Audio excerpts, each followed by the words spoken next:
Bro, I'm a good judge of how those look. So like, I got you. Wait, hold on. Is Fast is about to dox to some girl? He's No, going on his first I already date. ducks to a girl. Oh, did you meet the girl in Web3 or is it an IRL date? No, we met online, but yeah, we like ducks and stuff, and like we hang out. I'm gonna move to Canada soon. Where are you now? Don't fucking. Who the fuck are?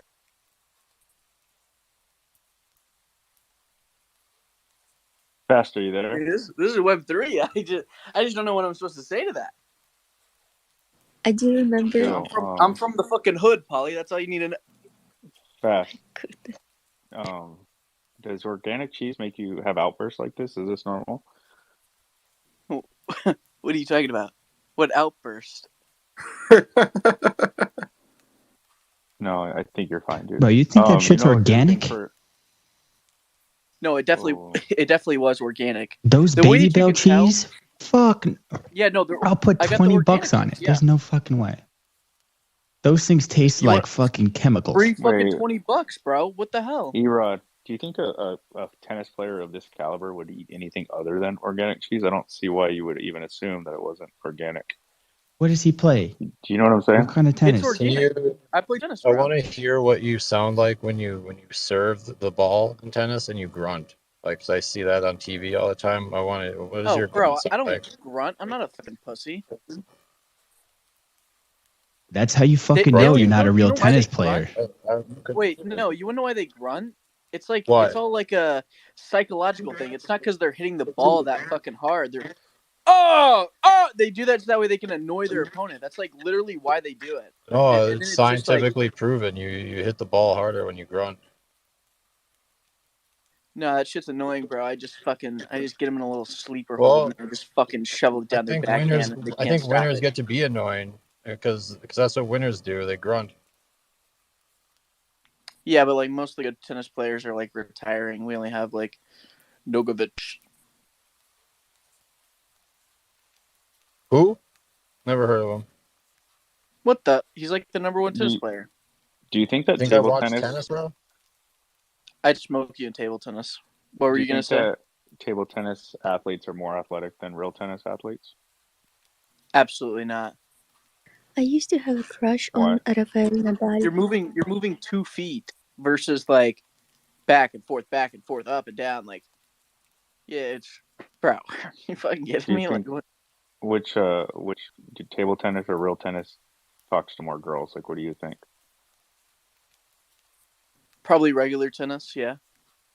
False. Do you think that table tennis people like even eat organic cheese, or that they're sticking to the regular stuff? For table tennis? Yeah, the table tennis guys. Table tennis guys definitely talk to more girls. Is that true? No, yeah. That can't be a thing, bro. That's not a thing. Go to Toronto. There's like this whole weird table tennis, like financial district guy meta. It's pretty crazy. Well, I'm crazy at table tennis, so I'll just beat them all, and I'll steal all their girls like the second grade. Okay. In the second grade, if somebody could run faster than you, like they would just take your girlfriend. Like that was just the rules of the playground. So like that shit would just transfer over to ping pong there. Is that how you got the name Fast? Is because you were running around fast in second grade? No, unfortunately, I lost my girl. I fell victim to a guy named Mario. He was a little bit quicker. So your first name is Luigi. Nah, she was a fucking whore though. Like, to be honest, like, why would she ditch me? I don't Second really grade was appreciate some you. fucking crazy shit, man. Are you talking about Princess Peach? You cannot talk about Princess Peach that way.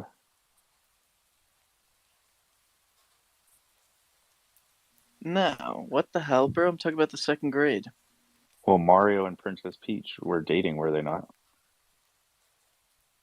To be honest, I don't even know, bro. I didn't keep up with the lore.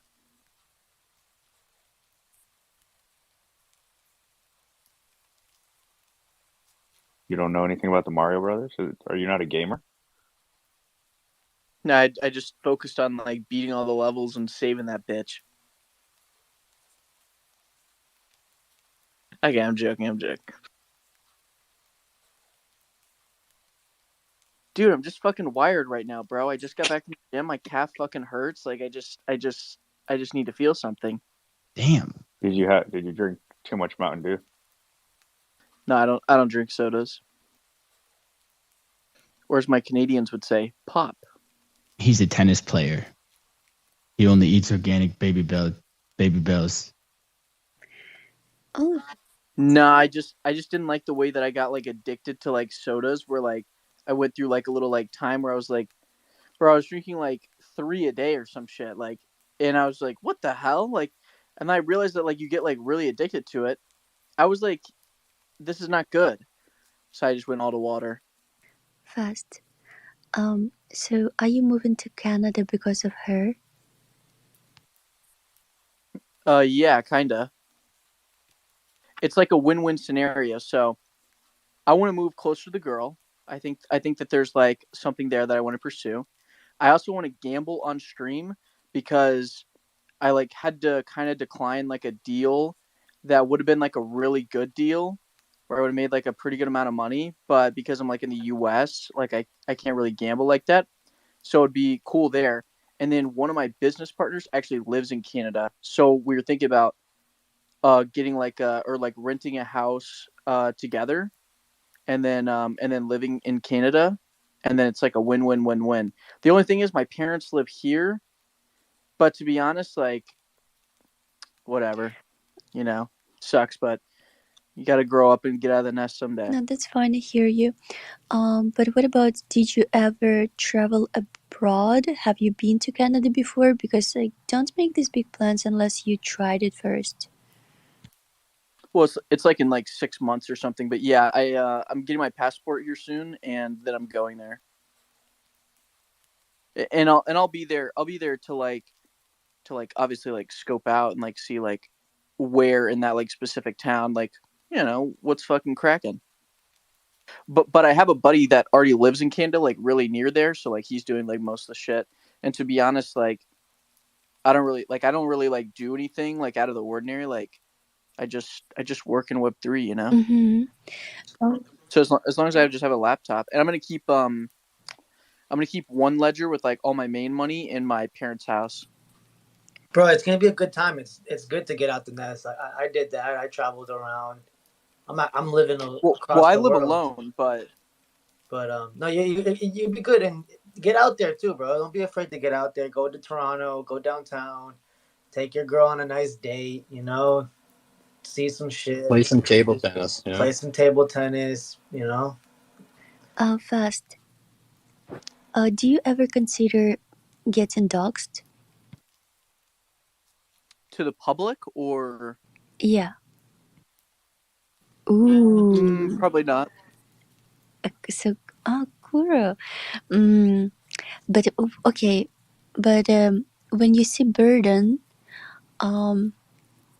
being like, I feel like he's building his personal brand around his identity.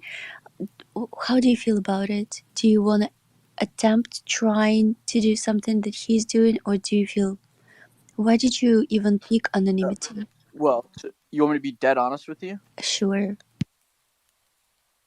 Yeah, I would say like me and Burden are not on the same level at all, to be honest. Like I would to like go down to Burden's level, like I would have to like jump down a bunch of pegs. And the reason I say that is because Burden's not actually ever doing anything that's like bettering himself. And I've said this to Burden like several times to him. This is like one thing that I'm like trying to help him get on the right path because he's so young and he could be doing a lot of different things, but instead he thinks in his mind that if he attends like leap space or like other people's spaces that's like growing his brand and that's building him up. But the truth of the matter is, like, even if he has funny takes, even if he has good takes, it's not going to be enough to really draw in people that will consistently be there to like support him growing up and him moving up in like the society of like Web3. Sure, people will follow, but they're never going to like really interact, and they're just going to be like, oh, that's Burden, that's the funny guy, or something like that. And so for Burden, he had a really good thing where he made that TikTok video, he doxed, he did that thing. But the one video was basically like a one-hit wonder. And then he recorded a second video, and he got extremely discouraged that his first video, or that his second video didn't do as good as his first video. And so then he just majorly quit. And so like being able to see that he's quitting and not wanting to do stuff after like one failure is just like he's got to get on the right path. And one of the things, like, he doesn't like sleep like well. He's staying up until 5 a.m. every single night and like doing this whole ordeal, and he still lives with his parents, and like that's good. I mean, he's 18, he's in Canada. Most Canadians, they live with their parents for like a while because like the housing and shit is like really expensive. But yeah, I just think that there's a lot of like soul searching that Burden has to do. And yeah, and I'm obviously gonna like help him because I think Burden's cool. But I also, whenever I look back at it, I don't know that doxing did anything positive for him. Like, if anything, like, I don't know, like, what positive takes did he get from that? Like, maybe a couple Web3 girls DM'd him, but even if, like, what does that matter?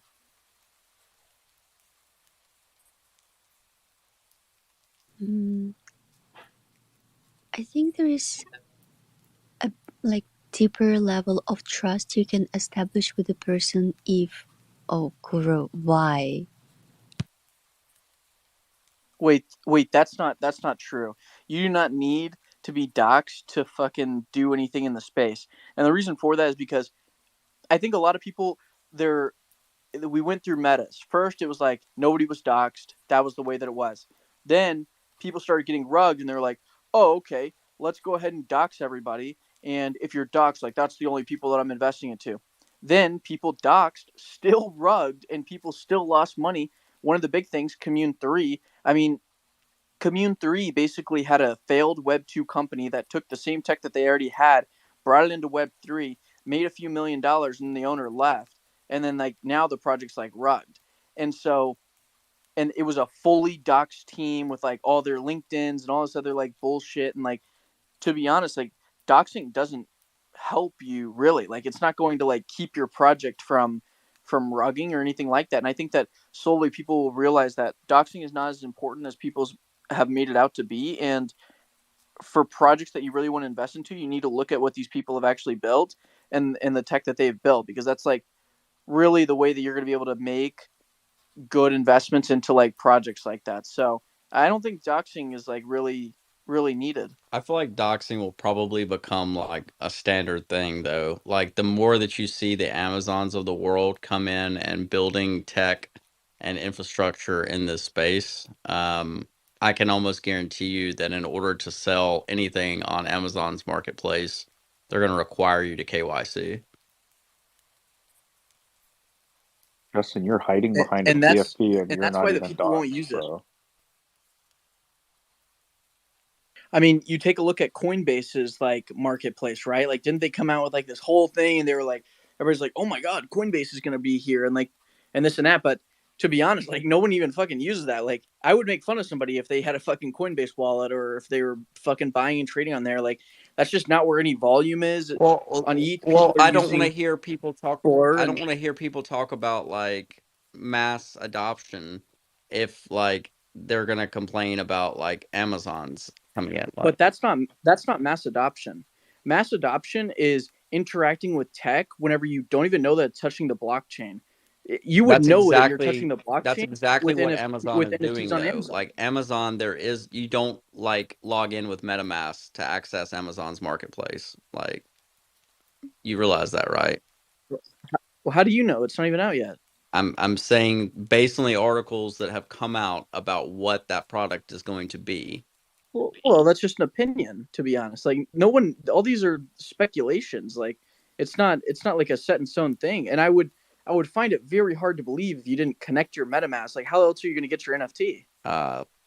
You can't envision like a way that we could. Maybe like a Web 2 like version. It like saves on there. I would this is bet. most of the NFT people are going to want to see their NFTs like go to like off chain or like whatever, like go But to this a isn't for cold you. store. Like Amazon's not doing this for you. They're doing it to couple it with their physical, tangible goods marketplace. Like it's to pair digital assets with physical goods. Like that's the reason why Amazon is getting into this. Um, I would bet it would be on a completely different site. It's not gonna. I don't think it's gonna be on Amazon.com. I think it will be on Amazon.com, and I think it's going to be a tab for digital assets. I mean, like every Why would Amazon like throw They're their not weight calling them behind this and assets. not use like their existing infrastructure that they like Amazon is like an order of magnitude larger than Coinbase ever will be, like they're, you can't even like compare the once two, like again, like I it's, said, this is not for anybody in this space. Like Amazon's not. I'm agreeing with you, Justin. I'm not like I'm on board with everything you're saying. Like it's it seems it would be like preposterous to not assume that it's going to be like a pretty seamless integrated kind of thing, whatever it is. But yeah, like we're not going to have like a sync wallet button on Amazon. I sincerely doubt that. It's not going to be it's not going to be like a marketplace like the current marketplaces. They're also not going to want their customers getting like drained, right? So like as an added security layer, they're not going to want users to be responsible for their keys like at the end of the day, because time and time again, it doesn't matter whether or not it's someone who's been in this space for years or if they've been here for a month, people still get drained, right? Because there's new tactics that are coming out every day. And so the way that I foresee it is that it's going to be a fully managed experience with the opportunity to be able to transfer your goods out of that wallet into a non-custodial wallet. That's at least from what I've read so far. I was supposed to meet up with a friend from Amazon yesterday and have a chat about it, but we're going to chat this weekend. So hopefully I'll have some true alpha this weekend. I agree though, Fast, that everything that we've seen has just been articles up until this point and not official communication from Amazon. But from what I can tell, like generally when an article is coming out about something Amazon's doing, it it's usually pretty close to what's actually going to happen. But they could surprise us and it could be something totally different. They're gonna release their own PFP collection. It's called the Bezos. The Bezos, the bald Bezos. Bro, that shit would mint out, I guarantee you.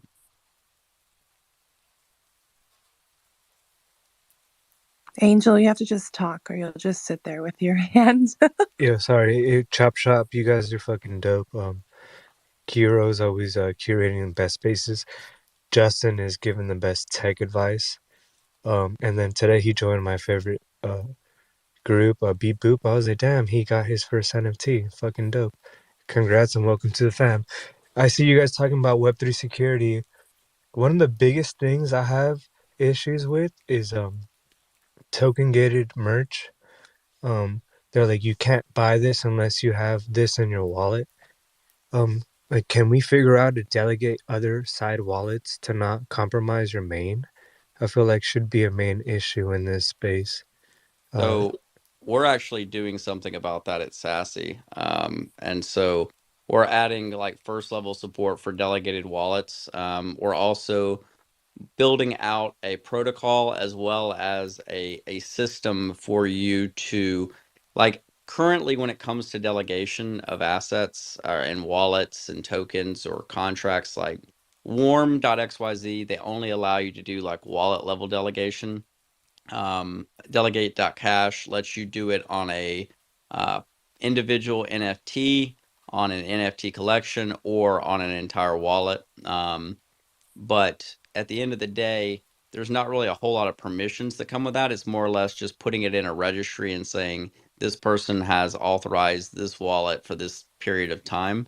I think that there needs to be more granular control over that. I think delegation is the safest mechanism for security because you can't steal anything that doesn't have the permission to transfer or um, uh, hold anything. So if it's not the actual holder of the asset, if it's just acting as what I would call a power of attorney, then it would be fine. So essentially, the norm should be that you should have, the way that I kind of see it is you have a authoritative wallet that acts for like on your behalf for claiming airdrops, for minting, for what have you, and what that wallet will do is it will have received delegation access from your wallets that actually hold your tokens to be able to interact with the blockchain and just basically have a letter that says, hey, here's proof that this wallet is signed and agreed to allow me to act on its behalf without the functionality necessary to transfer your assets. And that's just something that I think is kind of missing. With regular wallet delegation, that's cool, what have you. But I think that the delegation services are missing the opportunity to control on a granular level what that new wallet's doing. We And already from have that. okay, what's it called? Yeah. Metafab. Called Metafab. Metafab? Yeah, it's in my bio. We built all the infrastructure for it. It's not positioned as a product for just retail traders, right? Or people like you and I. But if you go to the ecosystem section in the documentation, you could see granular permissioning. We're actually doing it for Treasure. I don't know if you know the Magic token in Treasure DAO. This is the same system that we built for them. It's now available for free for anybody to use. So they're going to connect all their games essentially into a singular ecosystem with a permissioned organizational structure within it, which can be applied to like multiple wallets delegated transactions. The problem with that granular I have control. is that there's no agreement, right? Like with current delegation, it's basically like you're just interacting with another smart contract on the chain that's just listing a wallet next to another wallet. Whereas what I think needs to be created is a legal agreement that's being approved and signed by the original cold wallet. That you're signing a message that basically states that the wallet that you're delegating has permission to act on your behalf.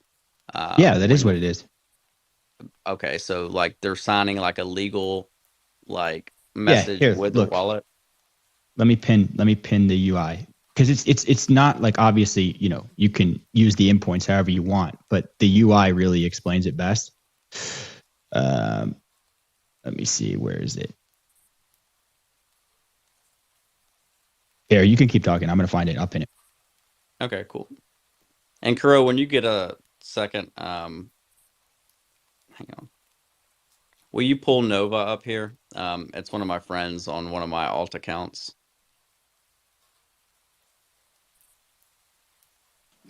Have him request. Well, she doesn't know how to use Twitter Spaces like that. It's the pink and like orange. Yeah, I got you, bro. All good. And congrats on your first NFT, or I don't know your first NFT, but congrats on your beat boop. Oh, I appreciate that. Yeah, I had to support the homies. For sure. That's dope. It's up there, Justin. Okay. I'm waiting for it. Twitter takes forever to propagate pins. Shout out Nike and CloneX Murakami and Valhalla. Both excellent projects to get into. I'm looking into getting those guys. Been in the space forever. My homie, who's a Azuki Spirit DAO member, really got me into Valhalla and also Nike and CloneX. So, yeah, props to Kuro and Compound and Bombay for repping the top of the top in the industry. Rose J2. Also, just quickly. Yo, shout out to you too. Shout out to you as well, brother. Sam, CTO of Artifact, he's on our advisory board. Oh, that's dope. Yeah. He's okay. Okay, so yeah, I like this. It's taking like the OAuth approach basically to permissioning. with scopes. I'm not sure if you're like familiar with like Web 2 terminology, but yeah, Erod, I'm gonna have to check that out. So this is live. Is this something that I can like fuck around You with can in my you free can time? fuck around with it right now. Yeah, absolutely. In Cool. any programming language you so choose, my friend, without any low level blockchain development, not a single line of code of Solidity, all API calls. This is dope. Are you yeah? Are there plans on scaling this out, Erod, across the board to projects, or are you doing this more from a business perspective still? What do you mean by scaling across? Because you said this is your audience is for your clients, your business clients. Is that correct? Yeah, our niche is gaming, right?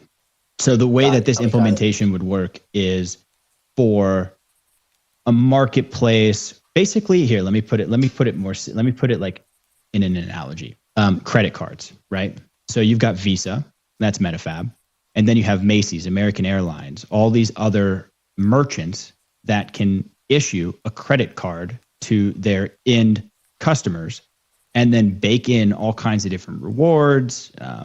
If Macy's acquires another retail subsidiary, they can give them cash back points at that subsidiary. It essentially makes it extremely easy for them to bake in network effects within companies and brands that they own or that they are partnered with.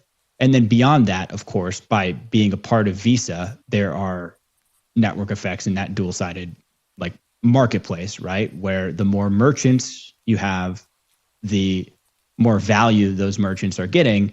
And then the more customers on Visa using Visa credit cards, the more value that each customer gets, the more value that each merchant gets.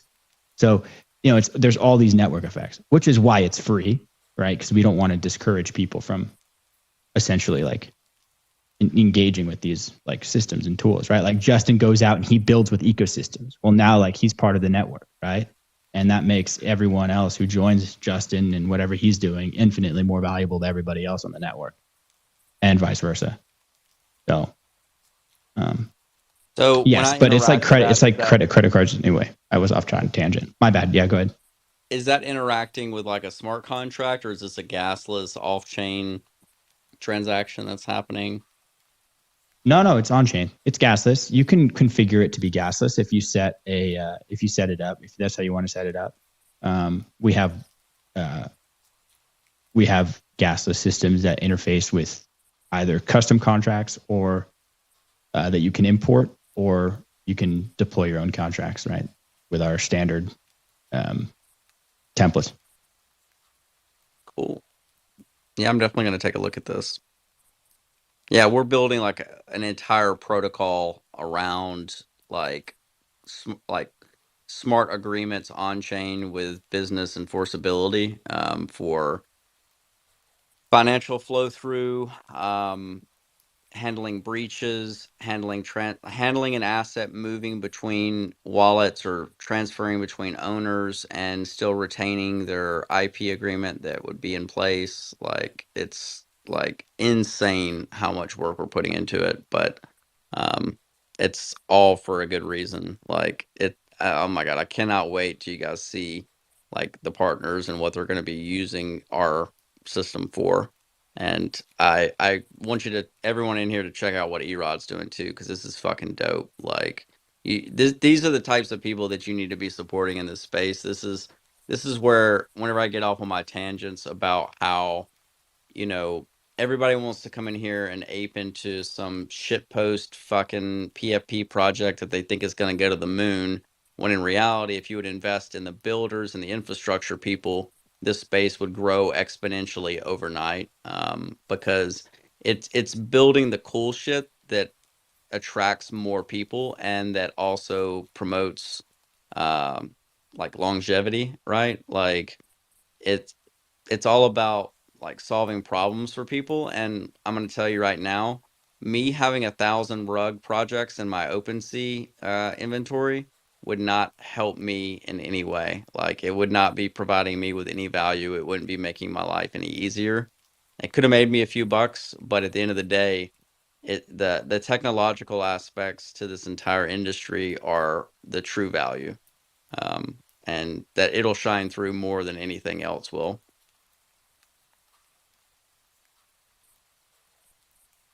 I'm really excited to see someone like actually building cool shit. So Erod, hats off to you, brother.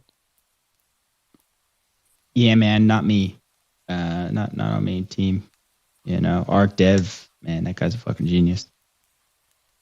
I don't know if you know who Arc Dev is, Justin, but I think I've heard the name. I'm sure that I've run into him. Like I feel like I've met everybody in the space now, but yeah, that's my boss.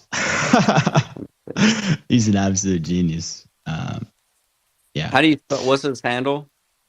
It's ArcDev, ARKDEV. Well, is it I am ArcDev? Oh yeah, sorry, fuck, I almost rugged you. Yeah, it is I am ArcDev.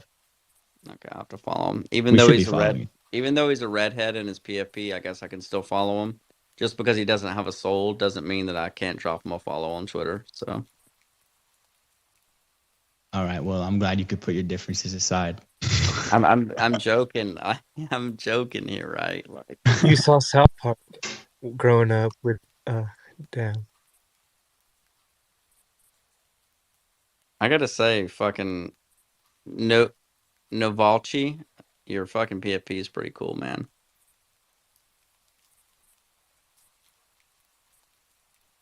I like the colors. Sorry, I'm like kind of out of it right now. No, it's cool. What's good? Listen, I like your PFP. I appreciate that, man. I like the colors and how it all blends together. One of my favorites actually out here. After a while, yeah, it's one of my favorites too because he's a PFP that's himself, that's truthful and realistic to what he speaks about. So yeah, thank you, Justin, for being truthful and consistent. I appreciate Always. You're that. technical. I appreciate it. Shout out And to look, Justin. I've got a 1 of 1 right now, right? Like, how many of you guys have 1 of 1s? You feel me? Like, dude, you know, you got a doppelganger I have a hanging one of around one. there, dude. You got a V1 Justin somewhere. Every clone's a 101. Also, I like Valerie's PFP a lot too. Hi, Valerie. Hi. How are you? Good. Valerie's PFP Good. literally looks like the most like tricked out Lego character from the Lego movie that I've ever seen in my life. Like, it literally looks like the supervillain that you would see in the next Lego movie. Like, he's the one with the Craggle that's trying to glue all the pieces together. But this time it's happening in space, apparently.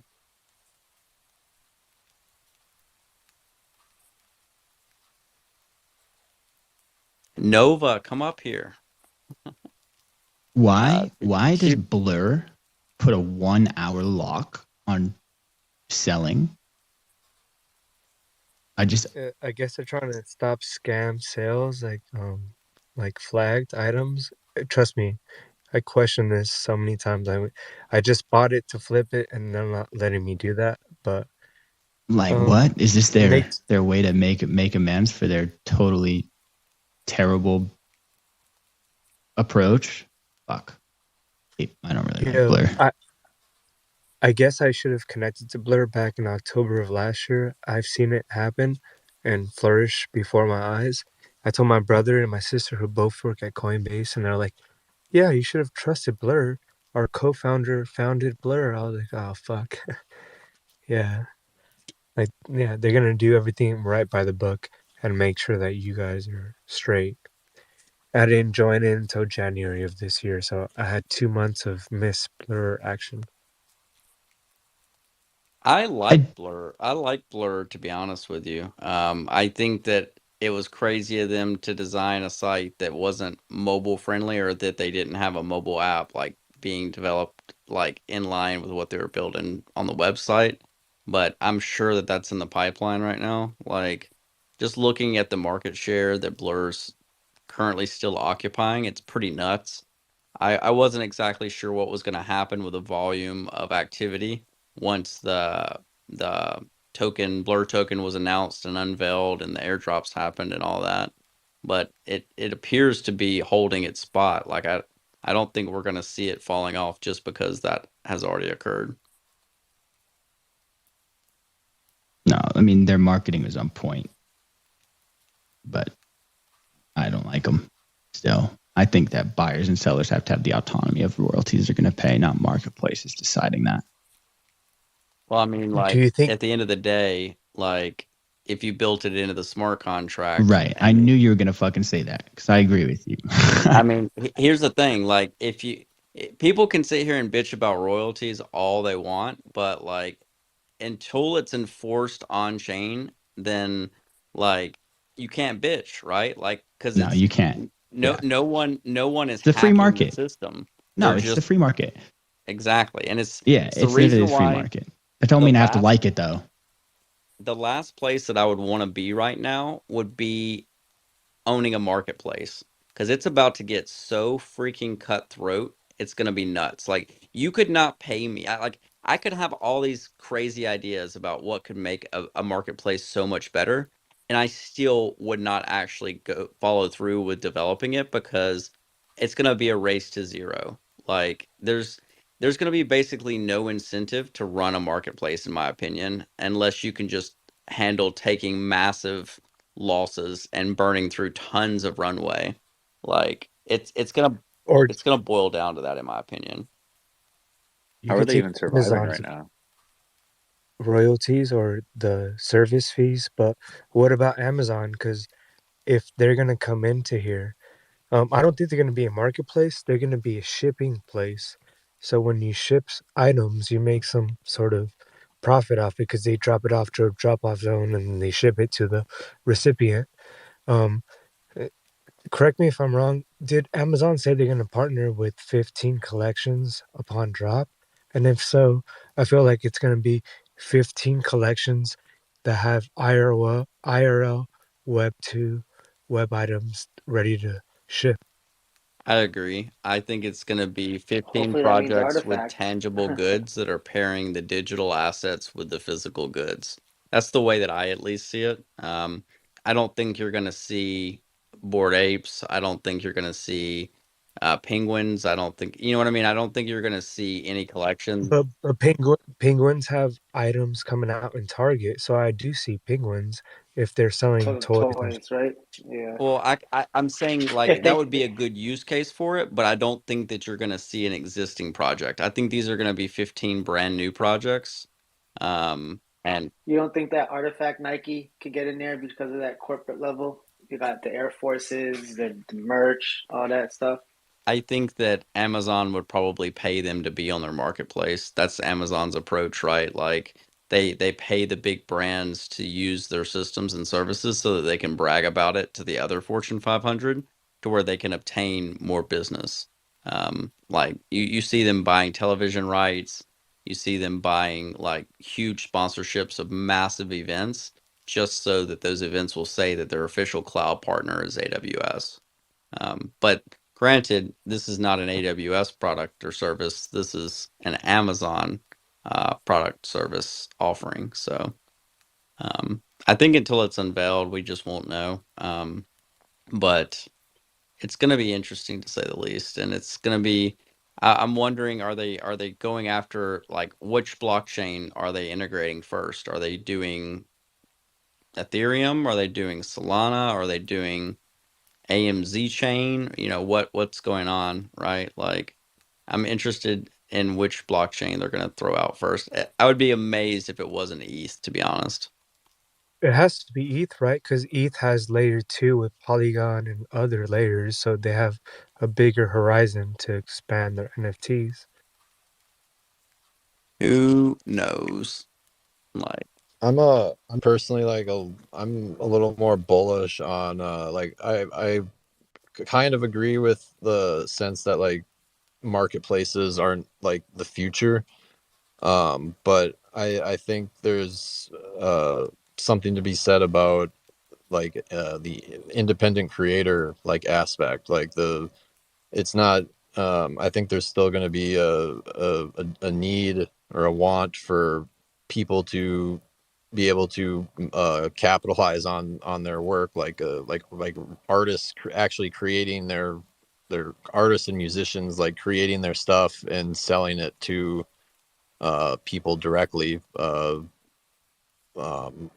using like the blockchain. I think that's I still think that's a good use case for it. I don't think the PFP types of collections that we're assuming that a lot of people think of, I don't think, I think that's probably more in line with like the Amazon stuff. But I think like the ability for creators to put their work out there, and kind of market it direct to consumer, because it's a lot easier to do now, and they can make that sustainable for like a hobby or a job, or whatever their goal is, as a creator. I think that there's still a lot of unexplored territory, and I think I think there's also going to be marketplaces that do support royalties, um, and provide like more general like liquidity than putting it up on like your own website or whatever. Um, so I think, I don't know. We'll have to see what happens, I guess. But I'm a little bit more bullish on the idea of independent creators being able to support themselves without the aid of like Amazon or like an OpenSea or Blur. And I gotta believe that if there's people who are wanting to do that, that they will find those marketplaces that do support the royalties, whether everything's completely on chain or not. Like it's, um, I think that's where things are going to be generally heading. But So like, do you think that people care about paying the royalties? Do you think that like the purchaser cares about paying the royalties? I don't think they do. I think if they had the option to pay royalties or not pay them, they're going to go where they don't have to pay them. They might at first Hell yeah. they might at first say, yeah, I want to support the creators, but then when they realize they can save 5%, 7% by not supporting them, I mean, I don't foresee people like willfully giving up those extra percentage points to I royalties. agree with what you're saying, but I also think that like this flipping culture is not like, I think there's always gonna be people trying to do like the quick flips and stuff like that. That's not going away, certainly, but I think it's going to become less of a focus by and large, because we're not. I think the days of like the 10K PFP every other day coming out. I don't think that's where things are going to be heading. And the great thing about the thing I like about Web3 is that you don't need like an artist or whatever doesn't need like 10,000 people to like make this thing sustainable for them. Like, and so it's, I think the markets will become more, I don't know, separate, segregated between like, the Amazon is going to be serving like a different purpose than like, uh like people like think like Bandcamp type of stuff compared to like Spotify.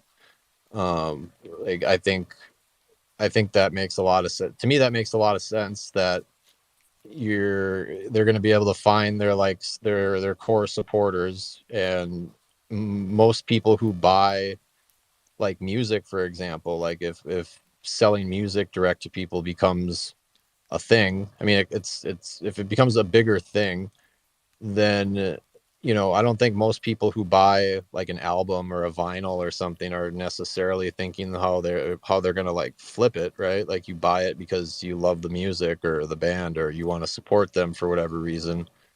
So I think we'll see a return to kind of normalcy, maybe, where not everything is looked at in terms of like, okay, I'm gonna buy it for this much, and then how much can I sell it for?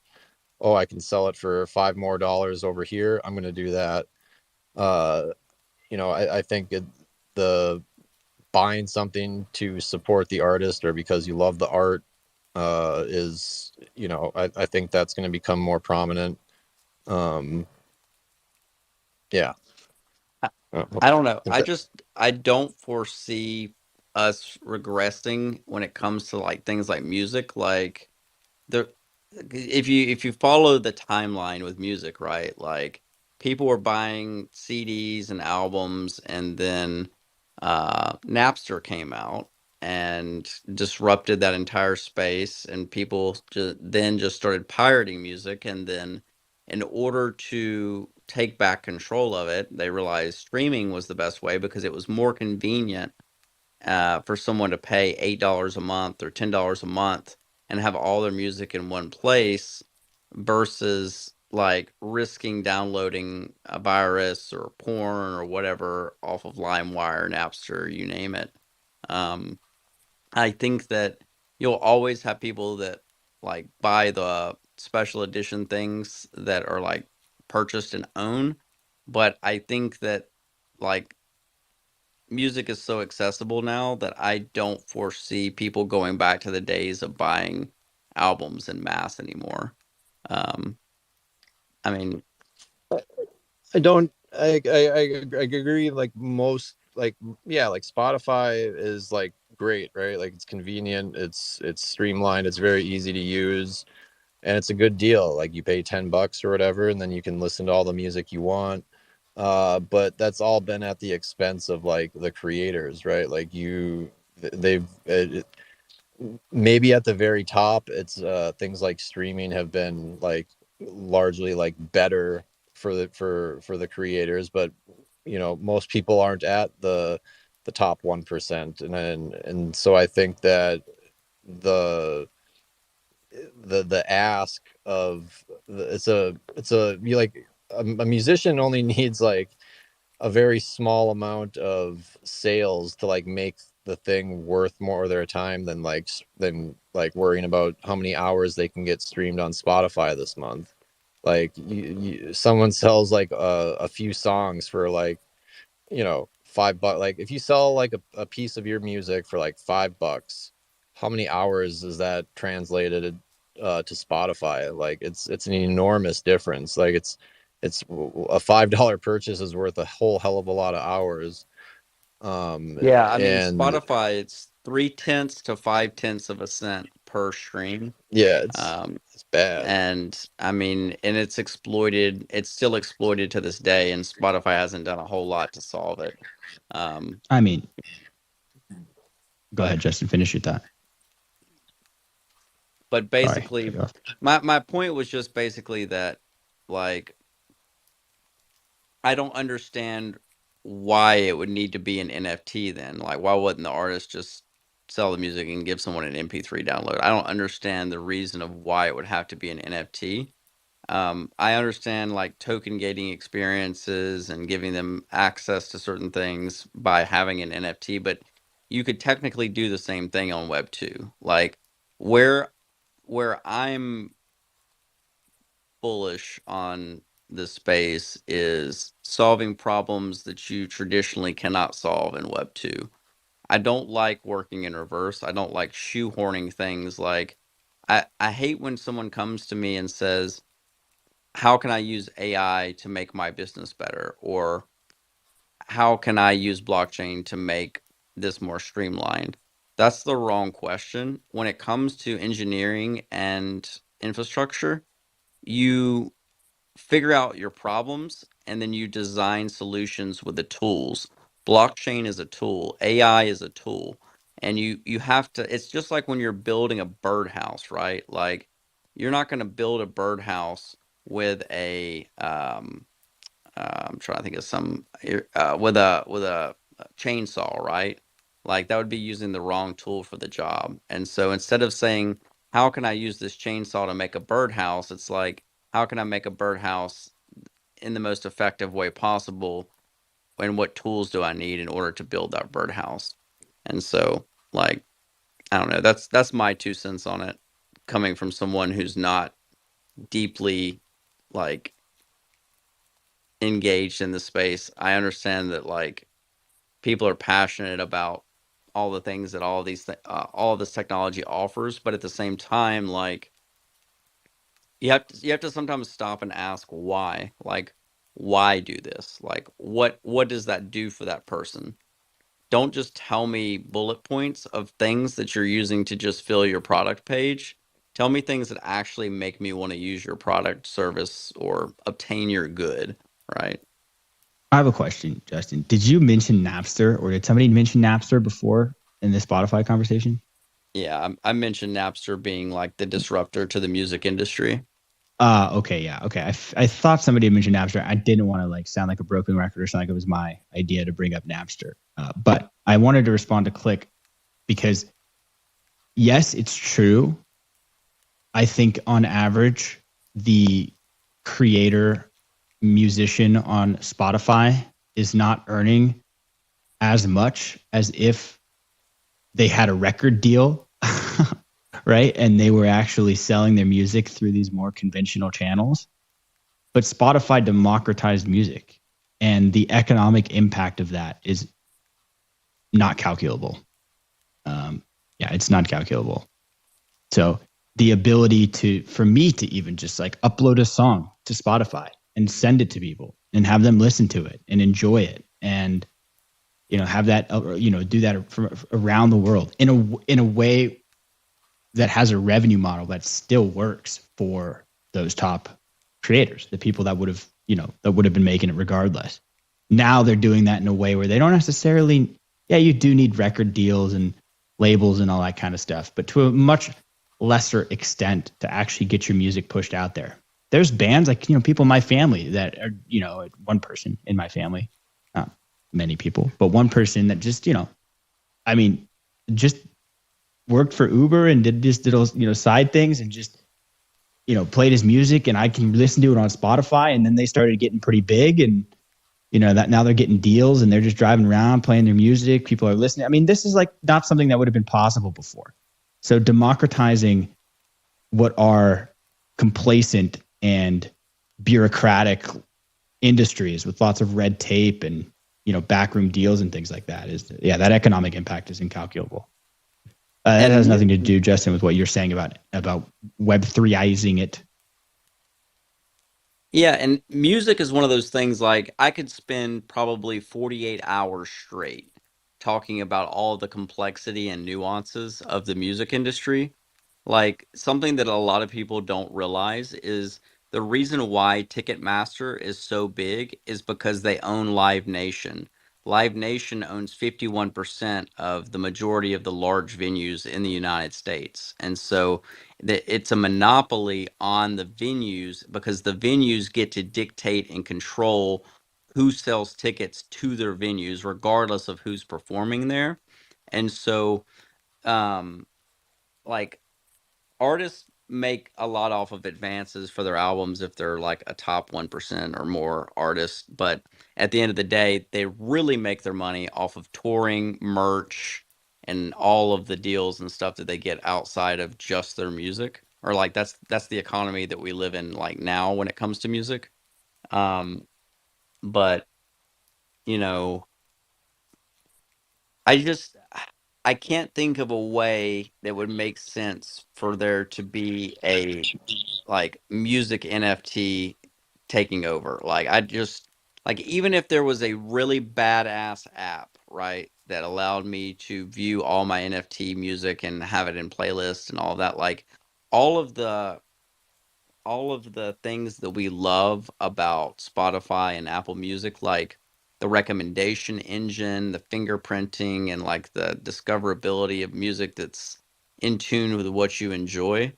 Um, that doesn't come cheap, right? And so, like, I don't think anybody's going to be able to compete in that space. Now, granted, you have people like Sammy who are minting out fucking their album and doing great with it. So there are definitely some standouts that could use this space to be able to build a platform on top of and continue to keep pressing forward. But don't get it twisted. At the end of the day, like I know Sammy a little bit, but I don't know him super well. I don't want to put words in his mouth, but I would assume if Universal came to Sammy and said, "Hey, we're going to give you a record deal because we saw how successful you are in the space," like he would probably take that deal, right? And then his music would end up on Spotify, Apple Music, and I'm sure his music's probably already there too. But my point just being that the end goal would be to use it as a platform to accelerate getting them into the mainstream, right? Because the definition of mainstream is what everyone is kind of using and what everyone is interacting with. And Right, but I mean, like when we talk about like democratizing the music space and stuff, like record labels and these deals and stuff that we're talking about, like they're not friendly to the musician. Like they end up getting a very small portion of the pie at the end of the day. So you can it's liberating in a lot of ways, because you don't need to rely on a record label to do like distribution and things like that for you nearly as much, if at all, in like Web3. Like you can retain control of your music. You can you can be in charge of it, and it's not like you need to worry about all that overhead. It really simplifies a lot of things. And so I think that um What's the business and model? I guess like full this what What's the business model? the business model is Like for an artist they who's create music. for an artist that Like wants to yeah, put their yeah. content, as you know, on chain, or have some sort of pointing device on chain to their music. Like how would, like, what's the business model? They create their music, they put it on chain, and then they can sell it at whatever price they want.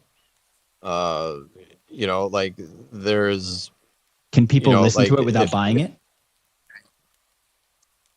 for yeah, I mean, if it's on a public blockchain, for the most part, yeah, like it's not everything needs to be like token gated, but there are solutions for like token gating stuff too. Like there's a platform called Emanate that allows you to do that. It's kind of like a web, it's got like a web 2 hook in it, kind of sort of, but like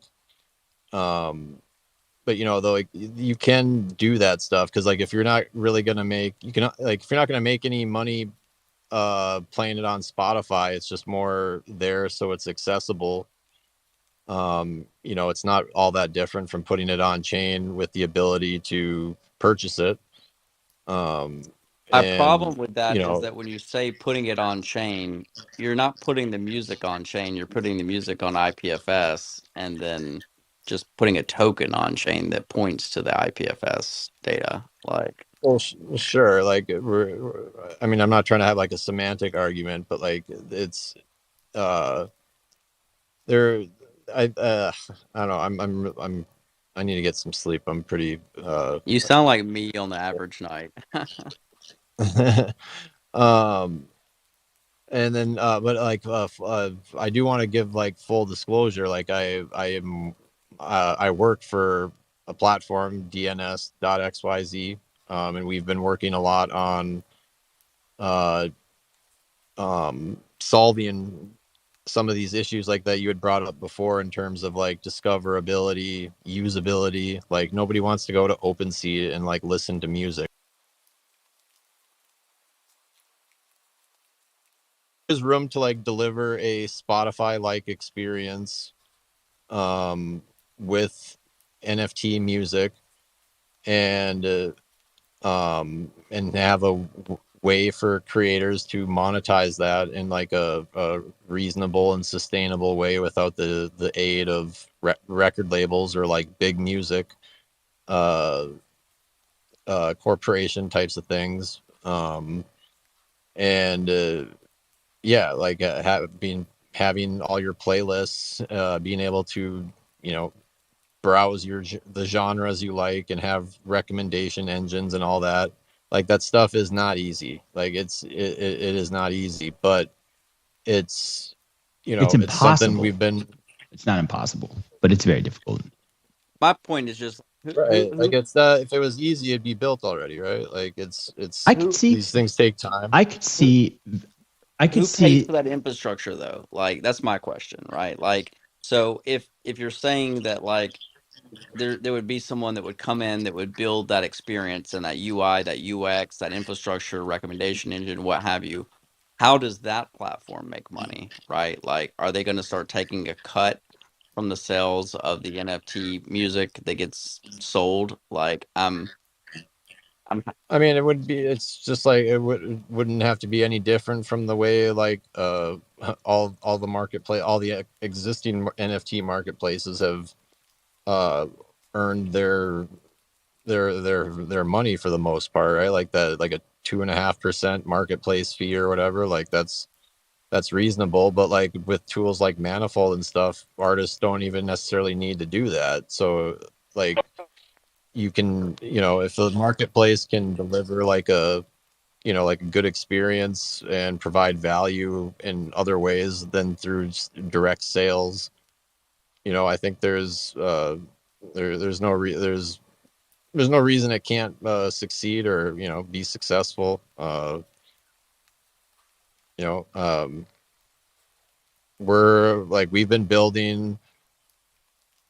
been working on our platform for a little over a year now, and like we're not, and we do, and I liked your comment about burning up a lot of runway, because we are thankfully in a position where we don't have to worry about monetizing stuff out the door. We haven't collected anything any fees like that so far.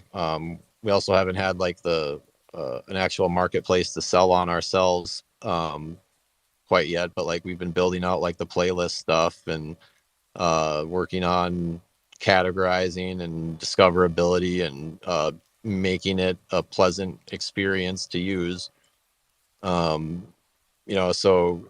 I think if it's done correctly, it can be, it can be successful. And I think there'll be other ways for platforms to monetize things that's not like just taking a cut away from the creator. Because if that's the only way that they're going to make fees, then there's no one, it's not, it's like we want to empower independent creators to be able to monetize things the way they want. And we're confident that we can find ways, find other places to provide value that people wouldn't mind paying like a small fee or like a premium feature of some sort. Like it's, I mean, I we'll have to agree. see. I agree. Okay, but I think everybody gets paid proportionally to the value that they bring to the table and the leverage that they have over the deal, right? Or over their part of the deal. And so, like before Spotify, you had record labels that had a lot of value that they were bringing. That's indisputable. And they had a lot of leverage over the deals that they were making, because without them, there's no other option. So with Spotify, the value doesn't necessarily decrease that much as far as like what value those record labels are bringing to these types of deals.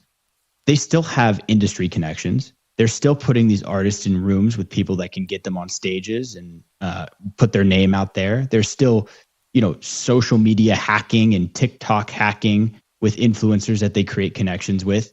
There's value that record labels bring to artists that I don't think is disputable, but leverage decreases when you put music in the hands of more people easily. And a creator and an artist might say, well, I could just put this on Spotify myself. Now, if I really want to blow up, it might make sense for me to give, 30 or 40% away to a record label who's going to handle all the hard work of marketing myself for me. And that's cool, right? That works for like a lot of artists, and most artists do have record deals. Now, if like with Web3 coming into the mix now, okay, does it like I'm just confused, like what the incentive is for somebody to purchase music when we've been listening to it for free for a long time. Like, and you know, it's like with marketplaces too. It's like there was the only enforceability that Apple had over charging 99 cents for a song or $2 for a song on the App Store, like which used to be the dominant model, right? Is that they couldn't get it for free anywhere else. And that was like even a breakaway where they were like charging per song and not like buying the whole album or whatever, right? That was like, so there's been just like slower steps toward like free music, getting music in the hands of a lot of people. And, you know, and then most of the money is made from like touring and live events and things. It's not really made from streaming. So like, why would I pay for something that I can listen to for free? Like, this is like the question that like Napster was asking. And this is like the question I think I'm asking, just, I guess, rhetorically. I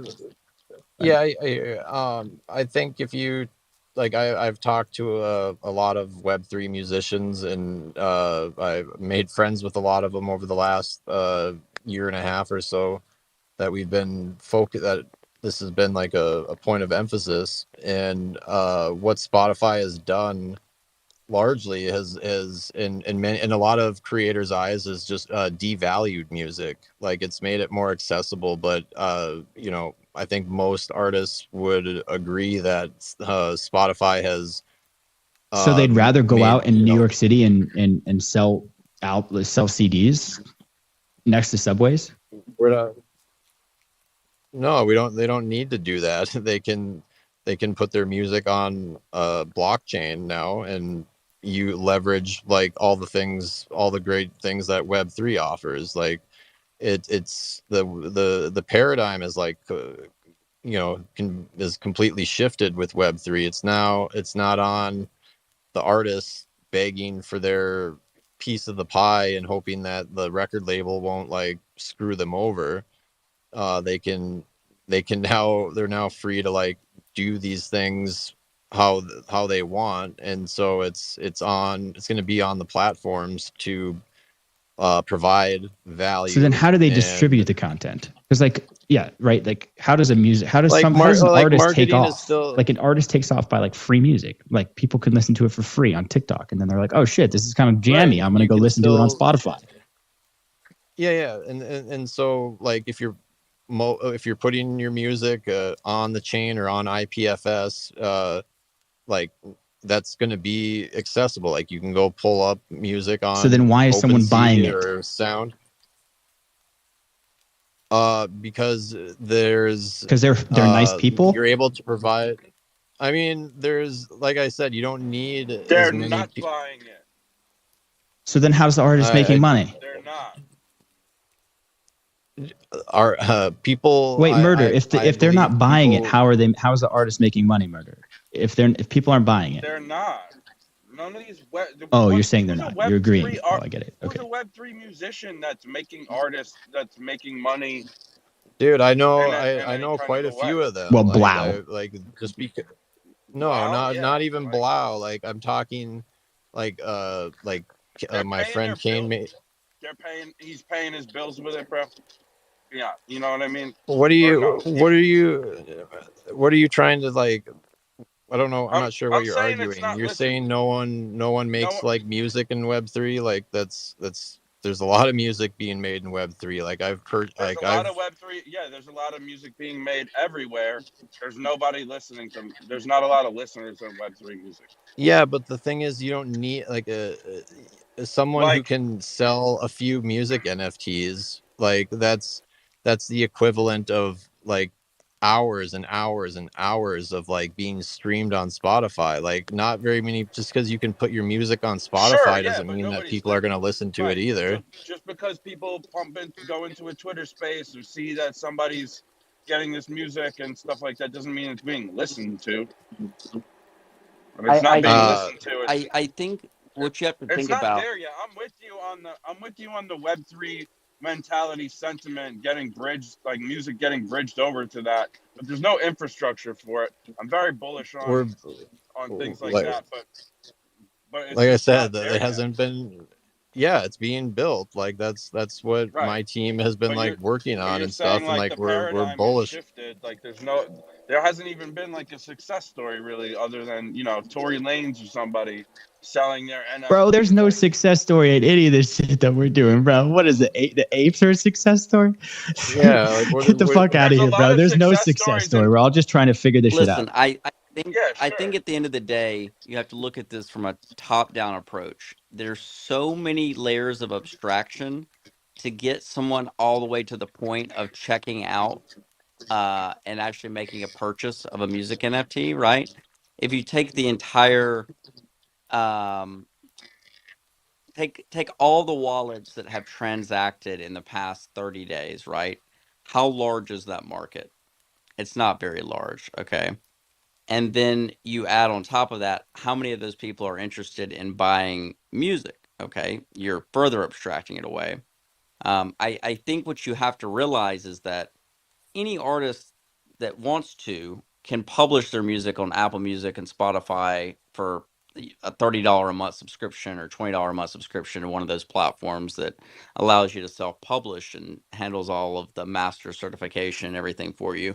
And that doesn't come with having to sign a deal with a label or trying to appease and kiss the ring that's there. It's with music, it's one of those things where it's convenience, right? Like we all have a music app on our phone that we're using whenever we want to play a song. Um, I think where you're going to run into some issues is basically like, number one, different music NFTs are going to have different metadata formats. So you're going to have to like have standardization that gets supported. That's easy enough to do. I think that could happen. It's just that's like token standard. Well, Like that's we've got that. That's been like kind of solved for a while, right? Like there's ERC 721, 1155. Like music is compatible with that stuff. Like it's Wait, why isn't there their own token standard? There should I'm be. sure there's probably an ERC for it. Like there's an ERC. Yeah, there has to be. No, like you can have music like it's sound.xyz does millions in volume. They use ERC 721s. It's not special. My point though is that you Like can make that metadata field that references the IPFS MP3 or WAV file. Like the name of that key value pair can be something totally random. Like that was a very small point to make. I didn't mean to get us sidetracked on that one small point. It's just one of those things where it's like, I don't know why you would want to abstract yourself away from a larger market to come to a place where like why would you want to shrink your potential audience? And I guess you really don't have to. You could have all of this going for you, right? Like you could have your music on YouTube, Apple Music, Spotify, and still real be selling on the blockchain too. real quick, Justin. I don't want to interrupt you, but Compound or Kuro, can you bring Kane up? He's much better at talking about this stuff than I am, and I think you will find his perspective enlightening. He's very deep into NFT music, and he's a badass rapper. Like he's good shit. What's up, Kane? What up, Kane? Hey, buddy. What I miss? Sorry, Justin. Where were we at? We were, so Kane, basically, just to bring you up to speed, we're discussing and trying to have a constructive and creative session around discussing music, blockchain, Spotify, Apple Music labels, and how all of that interacts, the benefits, pros and cons to trying to launch an album on Web3, and where you can see some benefit from that, where you can see some like negative effects from that, and basically trying to understand why it would make sense if I was someone who wanted to try to grow my music career. Why would I choose the blockchain and Web3 to market and sell my creative works? No, there's a myriad of reasons. The first being economic. I mean, that's the easiest big red button to push. So I'm still relatively well liked, my music friends and my industry friends, which means I'll get it for a little bit cheaper. So what would cost a normal person 200, 300 grand, I could probably get done for 80, 120 to work my record. That's how much it costs to work a record in about 20 something markets. Now I'll get my major markets. I'll also get a little bit of light pub out of it, a little bit of media play. But there's no guarantee my song tracks. And I'm also not going to really make very much money on the song. That's just my cost, my ad spend to do a little bit of light media, probably do a little Breakfast Club, maybe a LA Leakers freestyle. And if it doesn't work, I'm always free to pop another quarter in the machine. Or I can just do this over here. I think this is better. I've done both. So most artists, the dream that the music business sells you, it's not just like a magic ethereal thing. It's a statistical anomaly that you're going to jump over any of those hurdles and make anything substantive for yourself. It's a zero-sum game, and most people lose. And there's a very slim to no percentage chance that you're going to be able to ever live off your art, because you need millions of people streaming your record to even have grocery money on a consistent basis.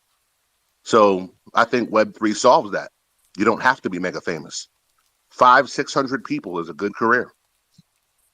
How much money have you made? Or if you want to disclose that, or if you want to, I mean, I'm sure it's probably on chain, but are you comfortable? I would just, talking you don't about have that? to say dollar amount, just, in terms of like albums, I do okay. Single sell. You do all right? Yeah. I do okay. That's actually a very personal question. I'm tired. I shouldn't have asked that. That's my apology. No, It's disrespectful. No. But yeah, I'm curious, kind of like the economics behind it. That's why I asked. Bro, it was an insensitive question, but it's not a sensitive question. I'm everything's on chain, and I'm not a cloak and dagger person.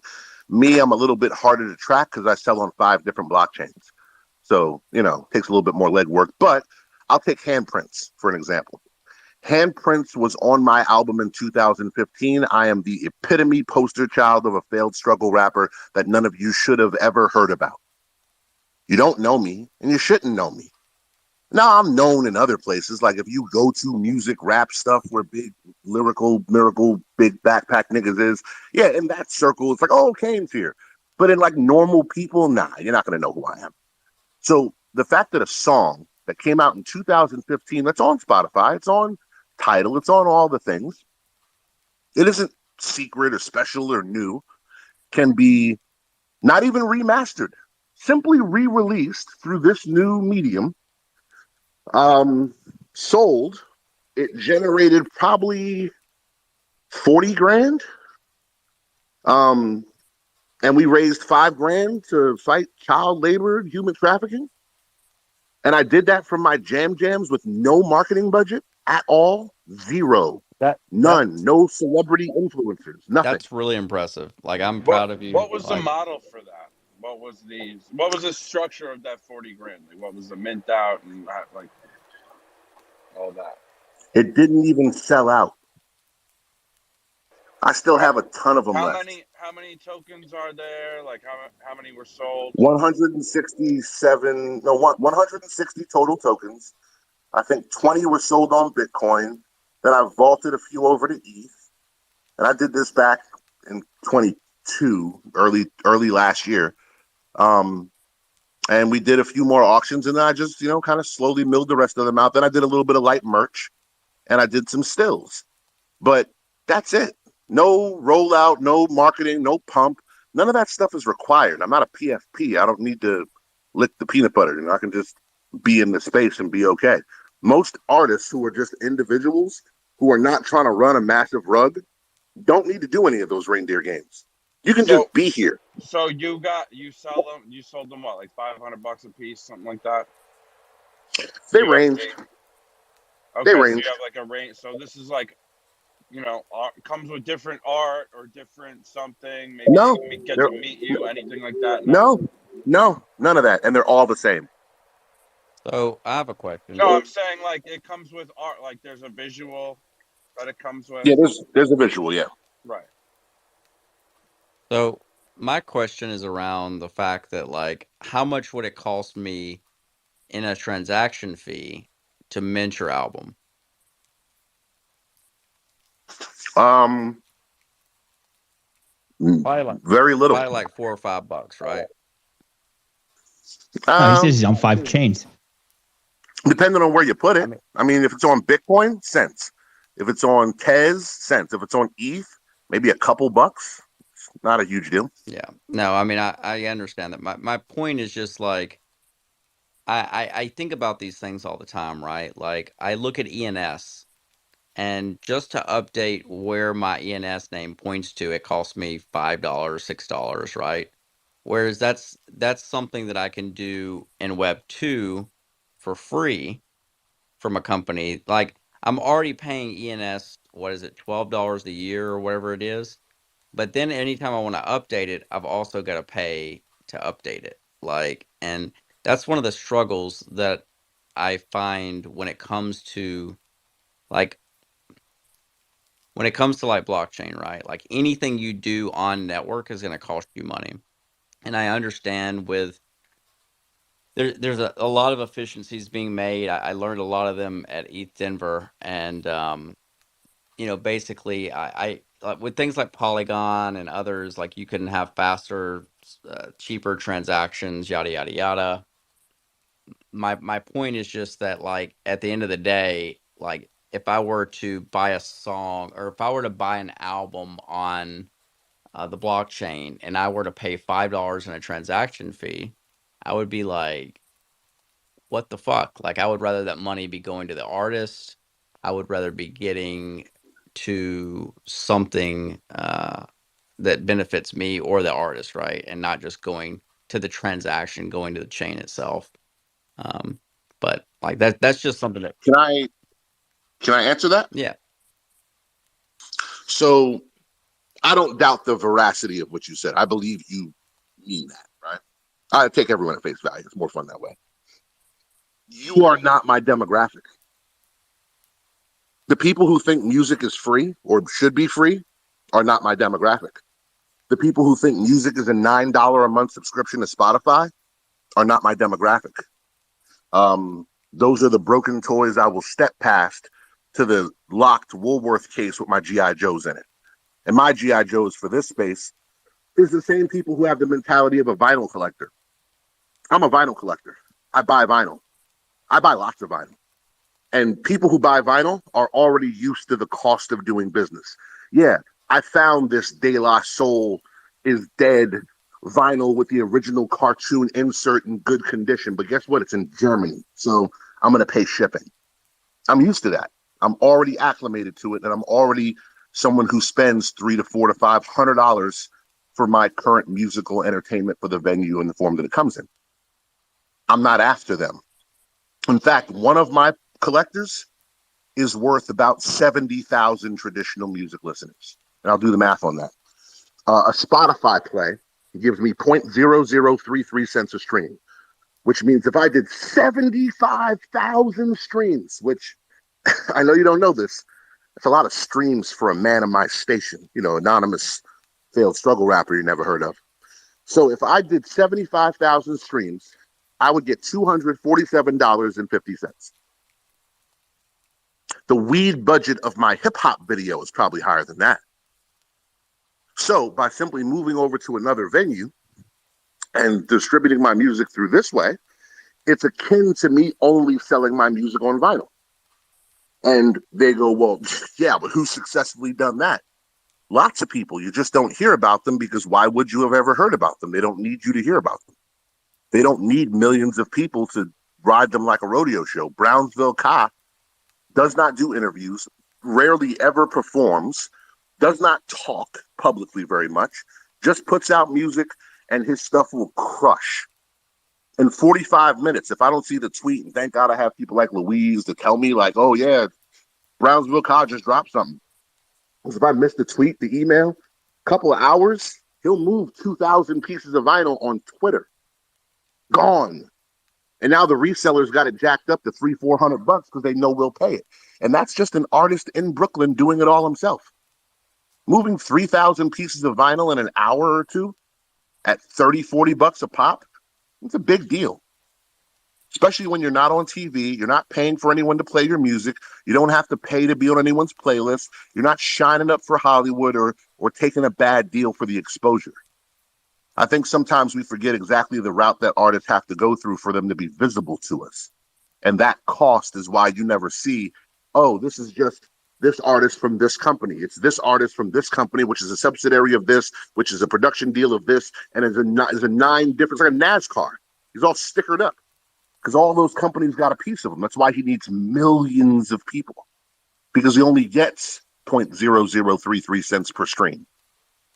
So But the problem, I think that it's a great venue. you're thinking about this in reverse, though, because this gets back to the royalty thing that we were talking about earlier when it comes to like NFT royalties, right? Like at the end of the day, I'm going to keep it 100. It doesn't matter how much someone enjoys listening to an artist, they're going to automatically gravitate towards the most simple, cheap, and user-friendly experience that they can obtain, right? Like, and it's one of those things where while it's nice to talk about how bad Spotify like pays artists, at the end of the day, 95% of America doesn't even think about that. They don't even know how much Spotify pays artists, right?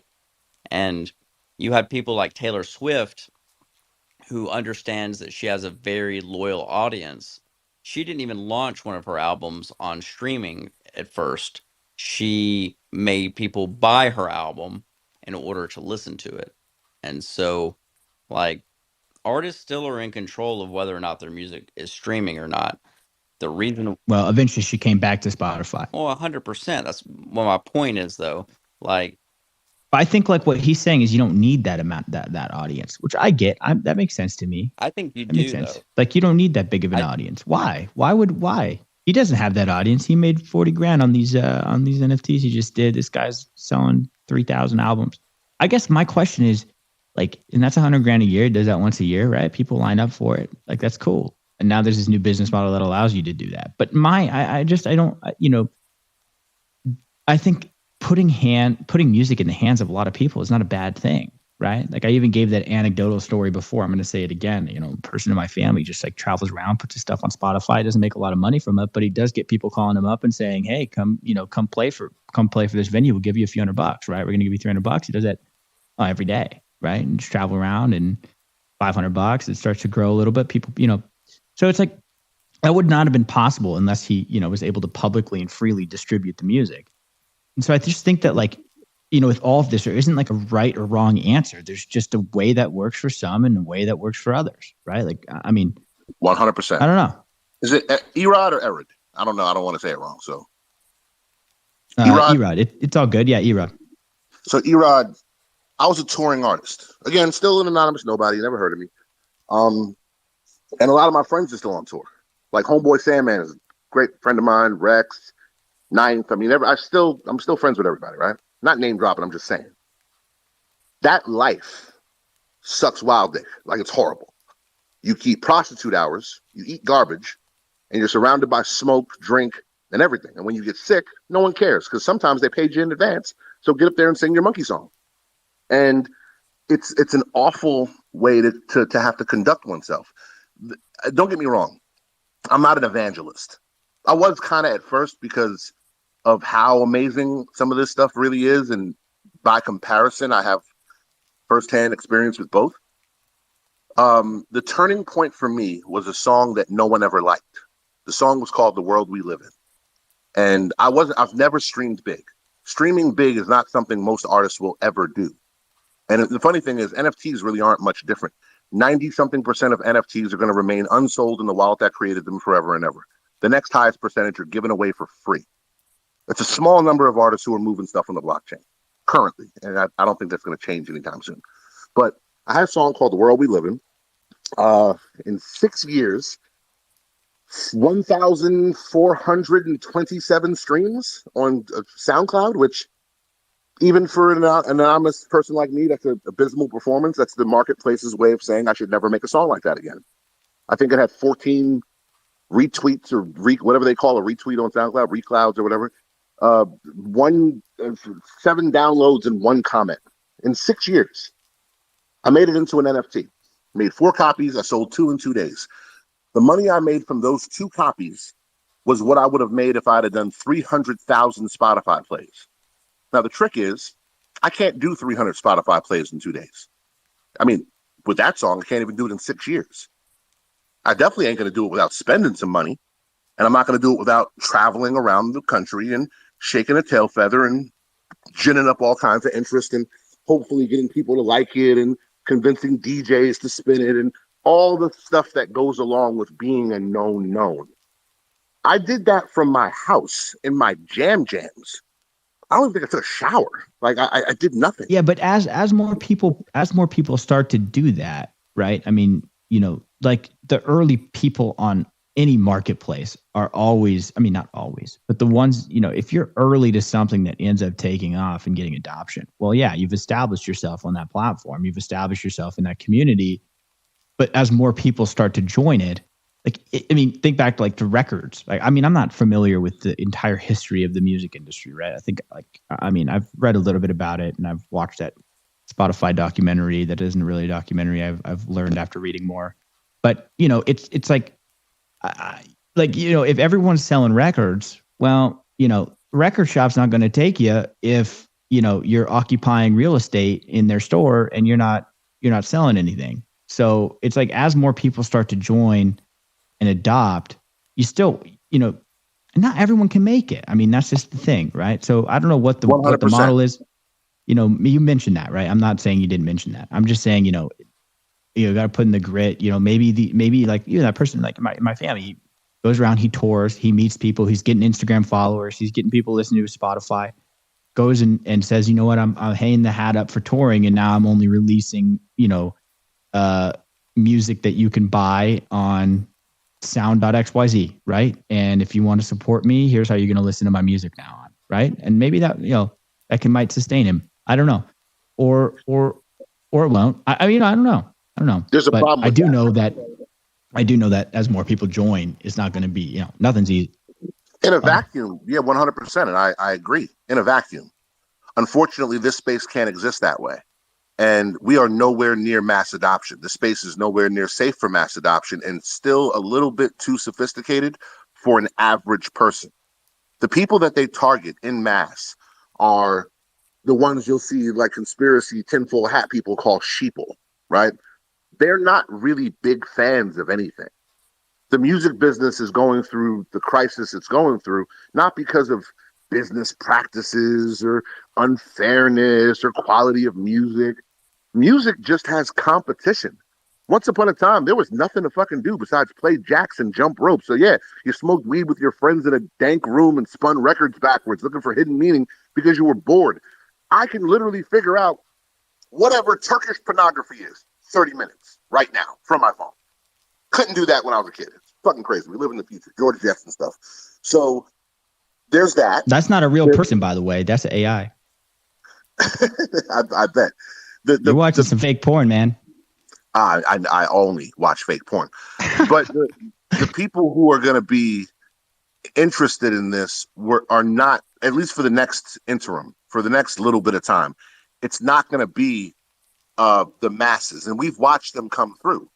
Chris Brown is arguably a bigger artist than what damn near anybody, right? He bricked hard. And it's the same thing I told my buddy who's at Warner Brothers. And I'm like, yo, what the fuck are y'all doing? Well, I'm just saying, I mean, we deserve to be here too. Well, for one, you don't. And two, it doesn't matter. Whatever big name artist you think you're going to trope out in front of their space so they dump crypto, their fans don't have wallets. So you have to onboard those people. And doing mass baptism onboardings have statistically just not been successful, especially when all you're creating is a bunch of no-coiners who are now new coiners and pre-rugs, because you never told them they can't click links. You never told them that once you start putting hashtag GM friends, hashtag WAGME, hashtag BTC, ETH in their social media, that they're shooting a flare gun in the air, triggering every scammer, robber, rug puller, and flim-flam man from here to Lagos, and all they got to do is send them a fucking email, and they're going to dump their fucking wallet on them. You're in possession of untold amounts of untraceable internet money.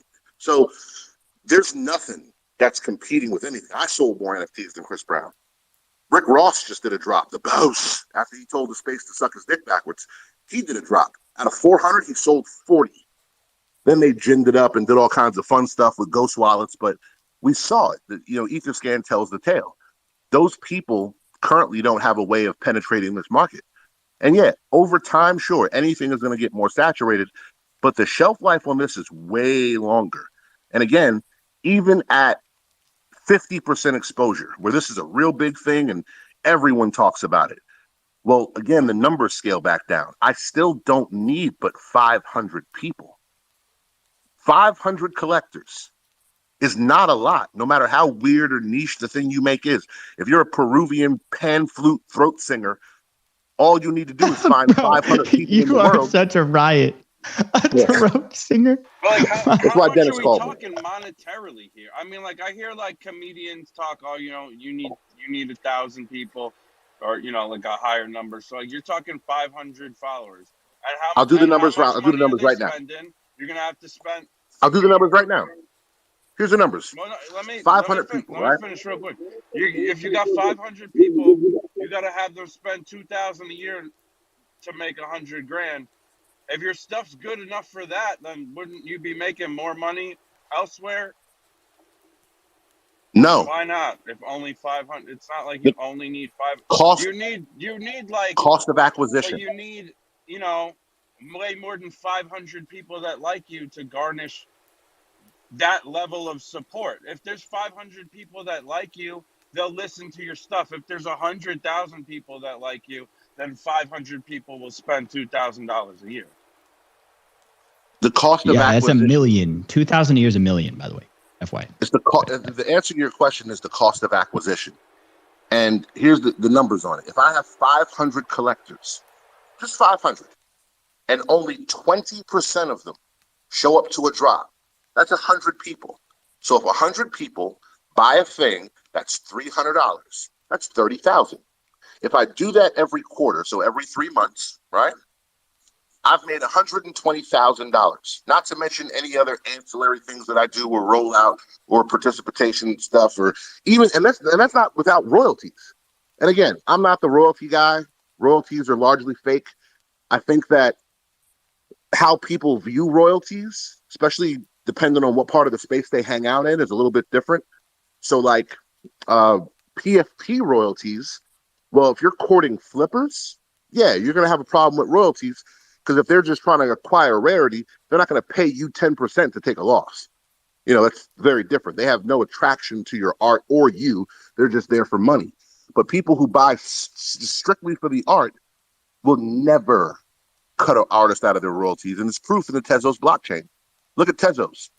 If a collector cut someone out of their royalties on Tezos and was like found out about, there would be 15 rooms open holding a public pogrom for them.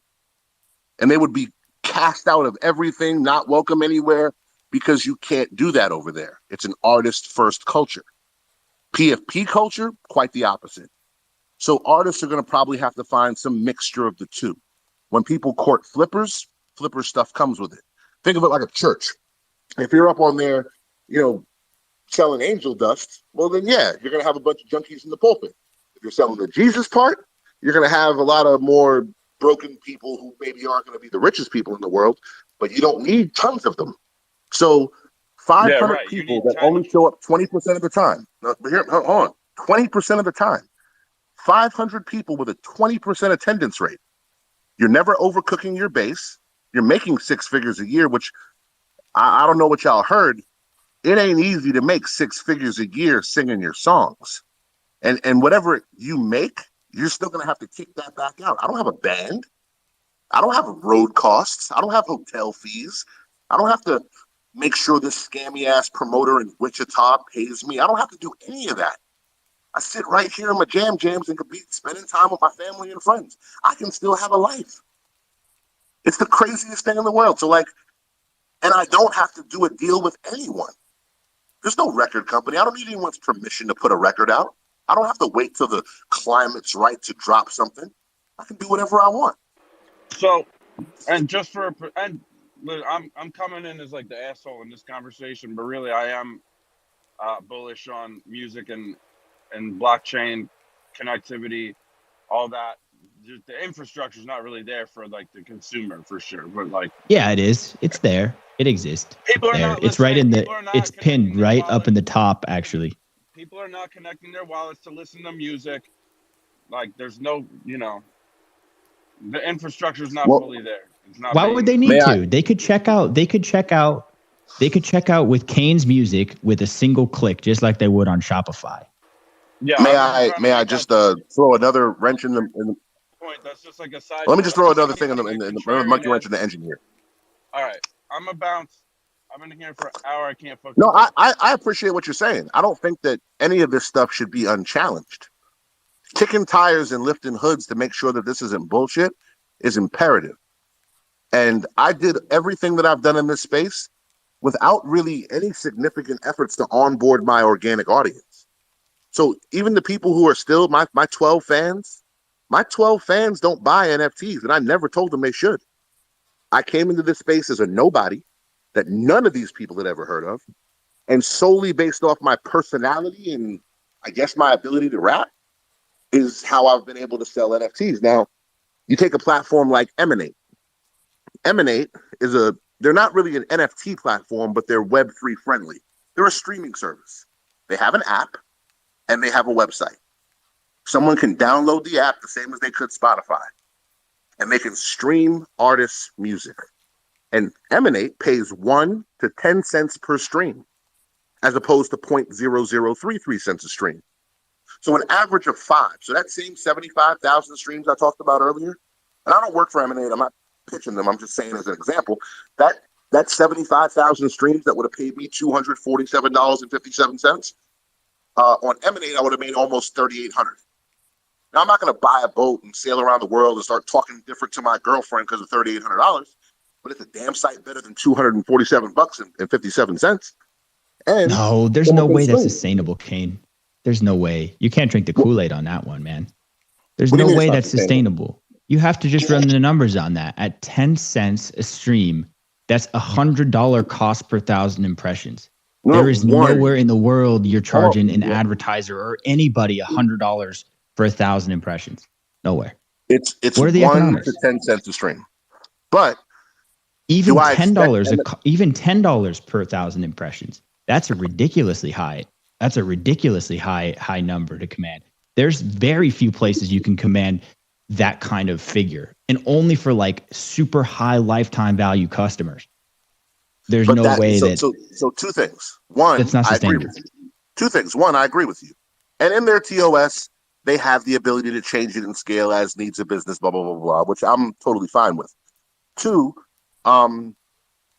you're only targeting them. The thing with the NFT space that I think people don't understand is that the legacy music market, your traditional fan, the looky lure, the fickle Frank, I'm not talking to them. I don't care about them. I totally disregard their existence, and I don't need them. I'm only targeting super fans. And I remember this just back from me selling merch. My super fan will come through and buy everything. He not only buys a ticket to my show, he not only streams, he not only downloads, he likes, shares, and subscribes, but he comes to the show and buys a shirt. He buys the specialty thing that I made just for the show, whatever DIY shit I whipped up.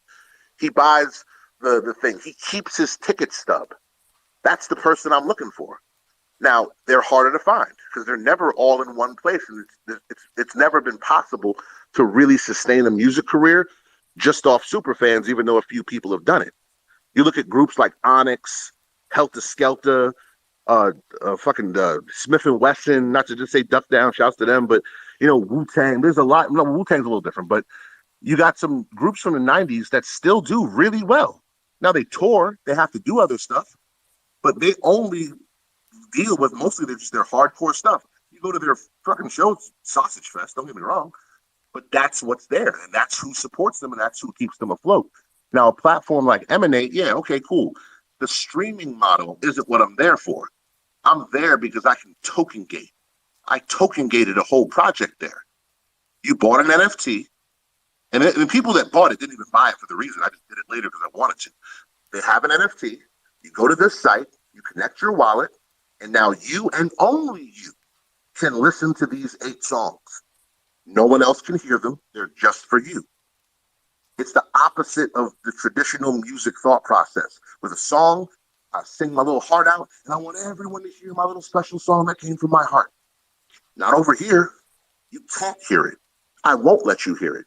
Do you own the NFT? No, well, then you can't hear it. Well, It's almost like when the airplane there's sells a you headphones. technical problem with that too, just FYI. Like with the current architecture for how music is deployed on chain, anyone can just share the IPFS link to the music itself. That's the difference with them. They're not on chain. They do a wallet scan, and then their proprietary thing is opened to just that listener.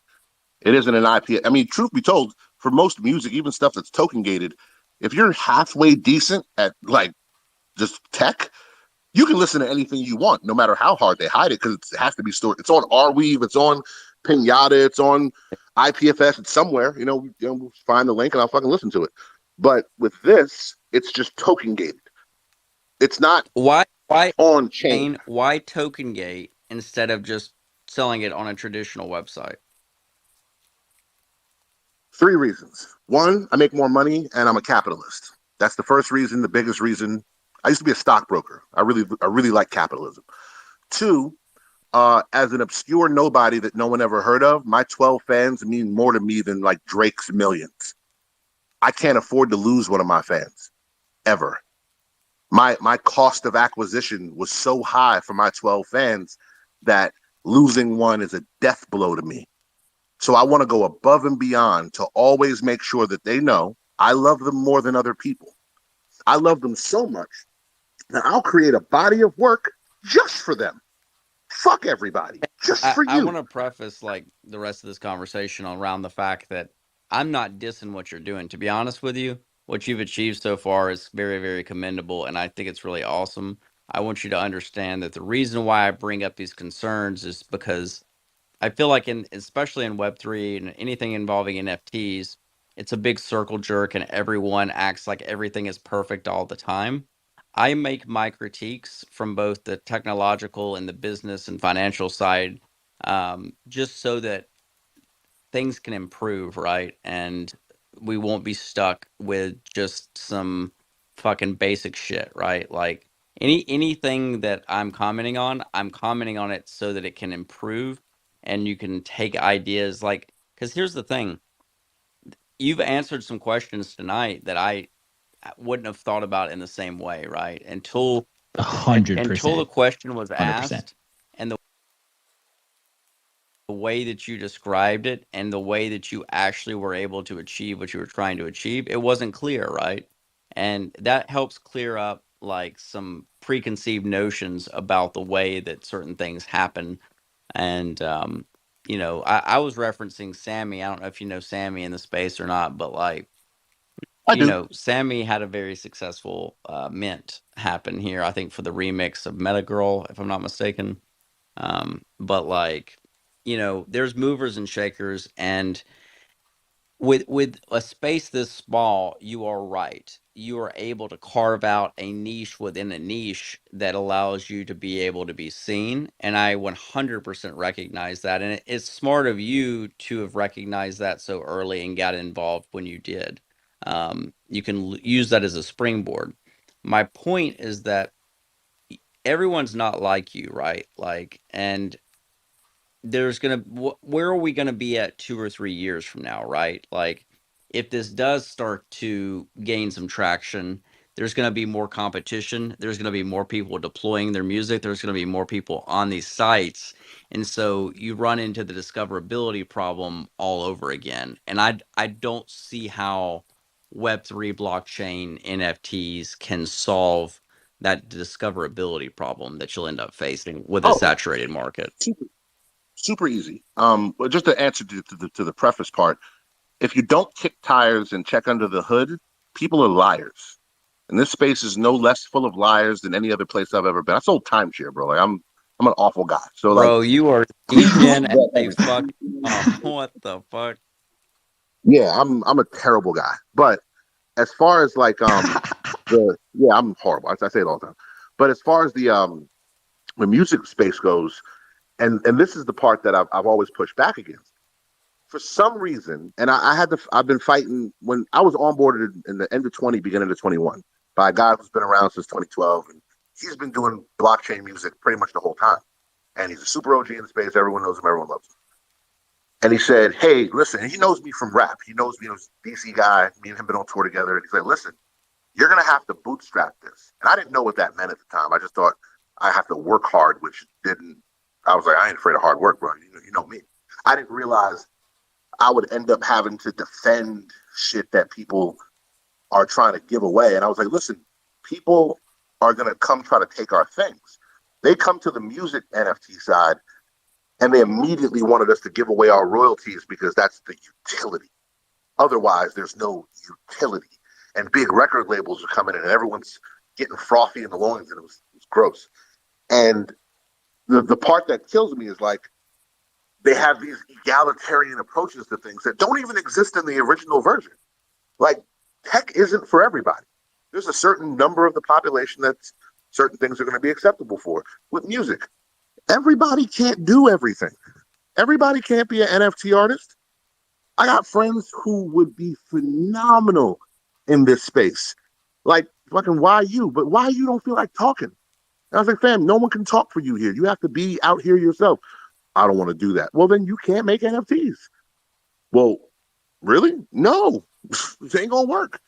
The same way someone whose live show sucks, and I'm sure some of you who have been to concerts for a group you really liked, and you love the music, you think this is going to be a great time, and the show fucking sucked because you realize these people are less artistic talent phenoms and more the product of a factory. The album sounds good because that's because 90 other human beings made sure it sounded good. Live, they suck, especially the auto-tune guys, because they all sound like fucking emotional robots. But, whatever, that's my own personal taste. So everyone's not going to do well in NFTs. Everyone shouldn't do well in NFTs. This isn't for everybody. Everyone who listens to music won't be an NFT music collector. They shouldn't be. One, space ain't safe enough for them. They're too stupid to be here. Two, they want it easier than this. And three, most people, and musicians never say this shit out loud, most people are Chinese, but most people are not that fucking into music. Not anymore. In fact, I doubt they ever were. I think there just was less stuff to do, and music was a thing everyone all just agreed on because it was a social gathering thing. People ain't that into music. You ever be really into a band and someone pretends they're into that group as well, and within 2 seconds you realize they're full of shit? They don't know nothing about the group. They don't know any of the members. They don't know any of the songs. They're just wearing a shirt.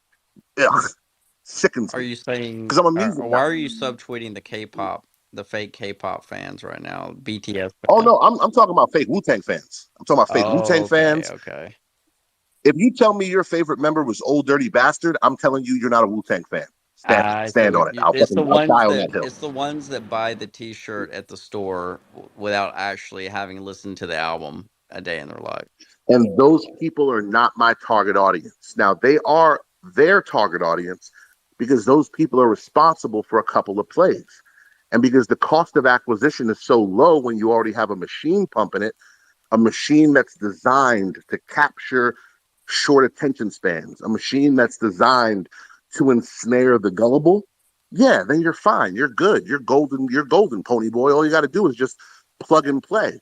But for a traditional artist who's going to be jobbing until they die, who most of their trajectory is just go until you burn out, there's so many amazing artists that we were robbed of ever hearing because they just couldn't make it over the hill. And the hill isn't just a hill that you can conquer with hard work and perseverance and a little bit of luck. That shit is intentionally designed to weed out certain personality types who are disagreeable to the business practices, who are just quote unquote hard to work with, who don't want to do what the label says, because the business of selling music has nothing to do with making music. It's the business of selling music. My album has to sound a certain way because it's going to have to be fitting in with what the algorithm is triggering. When I'm promoting my album, if I really want to get the most reach and grasp on social media or websites or blast. I have to include certain words that are going to trigger the algorithm to, put me ahead of other people.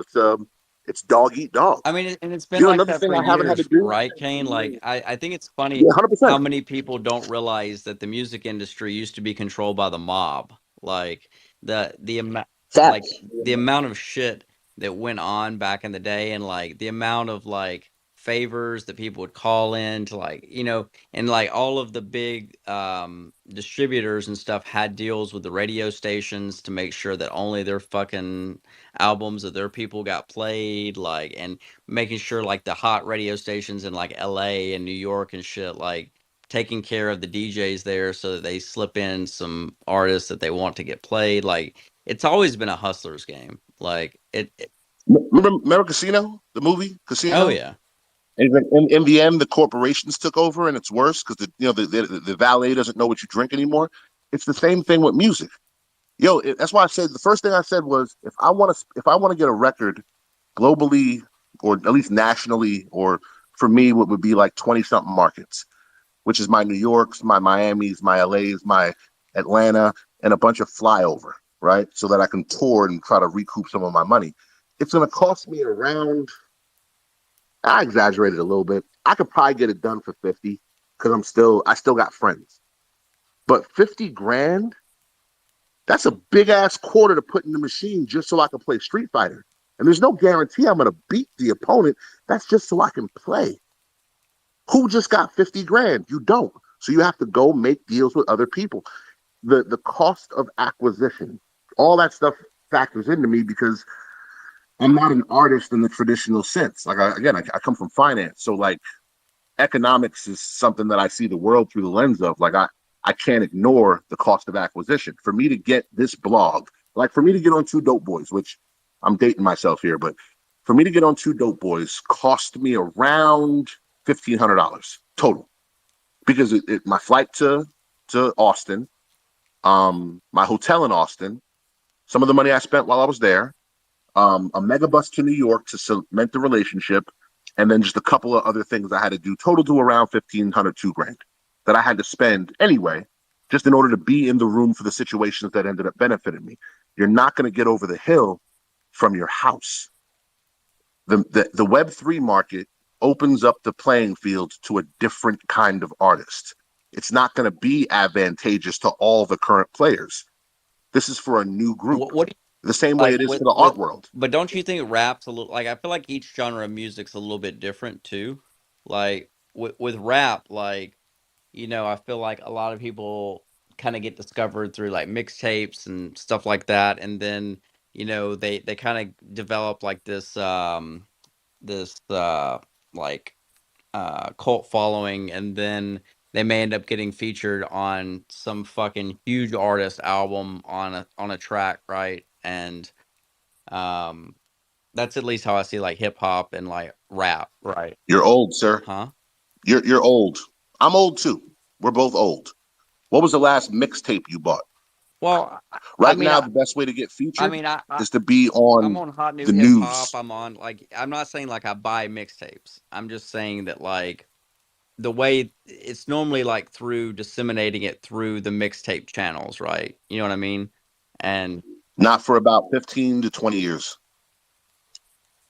Now, the current model requires me to do three things. One, I'm going to have to burn up a few talking appearances, which means if I wanted to jump back into Web 2 music today, which I fucking don't and I won't, I'm not putting any more music for Web 2. I'm only a Web 3 artist now. And I argue with my friends here about that. Like, my friends, some of them are in the room that think that I'm a crazy person for not putting stuff on Spotify and I should not turn down anything and blah, blah, blah, blah. Point I'm making is, for me to jump back into Web 2 music right now, I would have to reach out to a few of my friends to get Danny Brown, who likes me. I have to go on his show. I'm going to have to try to use a few of my connections to get on LA Leakers, a couple more freestyles, get my Instagram really scorching hot. I'm going to have to TikTok my ass off and do one bit of digital busking, because that's really what it requires, digital busking. And it doesn't stop. It's not a one-time thing. It's an ongoing thing, like heroin. You have to now do this much before you get sick, because the record labels don't do they don't do artist development anymore. The A&Rs, it's just repertoire. There's no more artist part. They're just passing messages to you from the label, and all they want to know is, why haven't you done your 27.5 TikToks this week? You only went live on Instagram 4 times, and you really need to go live about 7 times. And we want to know what's going on. Have you been sick or something? So I have to do all that. Then I'm going to have to make something that's a little bit more commercially friendly, which changes the kind of music I want to make. Then on top of that, it's going to also help if I'm embroiled in something, hot cakey, newsworthy, spicy, salacious. I'm going to have to be a little bit of a tabloid guy for a little bit. Maybe I diss somebody or made sex to their girlfriend. I have to really go hard. Maybe I disrespected You got to be someone's dead seen out with friend. Megan Thee Stallion, or No, I gotta get into a fight with her boyfriend in a Hojo's parking lot. I gotta do all what kinds the of shit. fuck is I don't want to do Hojo's? that. Hang on. What the fuck is Hojo's? Howard Johnson's. Oh my It's America, God. man. Howard Johnson's. It's Yeah, a I know what homeless shelter chain. I know what Howard Johnson's is. I've never heard it referred I to as don't. a Let me make my Hojo. joke. The fuck is that? What is Howard Johnson's? Man, it's a communist. You ever heard of Howard Johnson's? It's like a America. it's like a hotel chain. It's a homeless shelter chain. Well, it's a homeless shelter franchise. Yes, that's fucked up, yo. Shout to Hojo. Yo, is it really? Is that really what it is? Or are you fucking with me? with you. No, I'm not fucking with you, bro. I literally never stayed at a Howard Johnson, and I was looking for a hotel room because me and a lady, this was like in January. Me and a lady went out for like emo night at a bar, had a dope time, and everybody was going to some other place. So I was like, "Do you want to fucking get a room and get out of here?" She was like, "Yeah." She was like, "Don't book me don't get a homeless shelter." And I was like, "Haha, don't worry, I'll get something nice." I'm Googling this shit. I see Howard Johnson. I'm like, yeah, that's like a decent hotel. Boom, get there. She's like, "You didn't listen to me, did you?" I was like, "What are you talking about?" She's like, "I don't think it is anymore. But this used to be a homeless shelter. It was 100% a homeless shelter." Well, the point I'm making is I have to do all that stuff. So to get on the radar these days, it's like wrestling.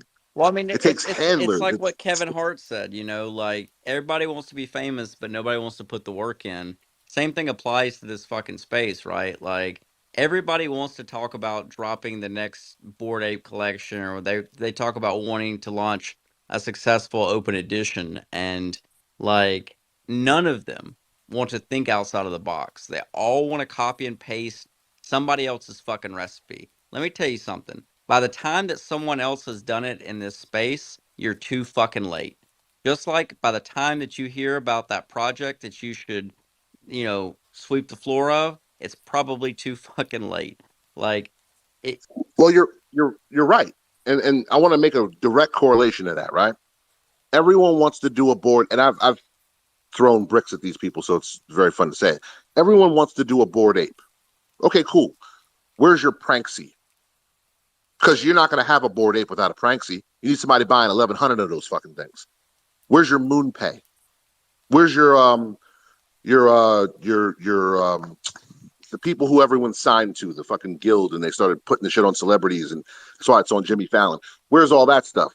Oh, you want to be a Wiz Khalifa? Okay. You want to be an Odd Future?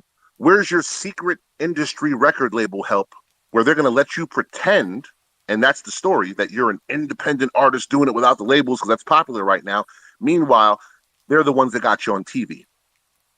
Independent artists that come out of nowhere don't go on TV.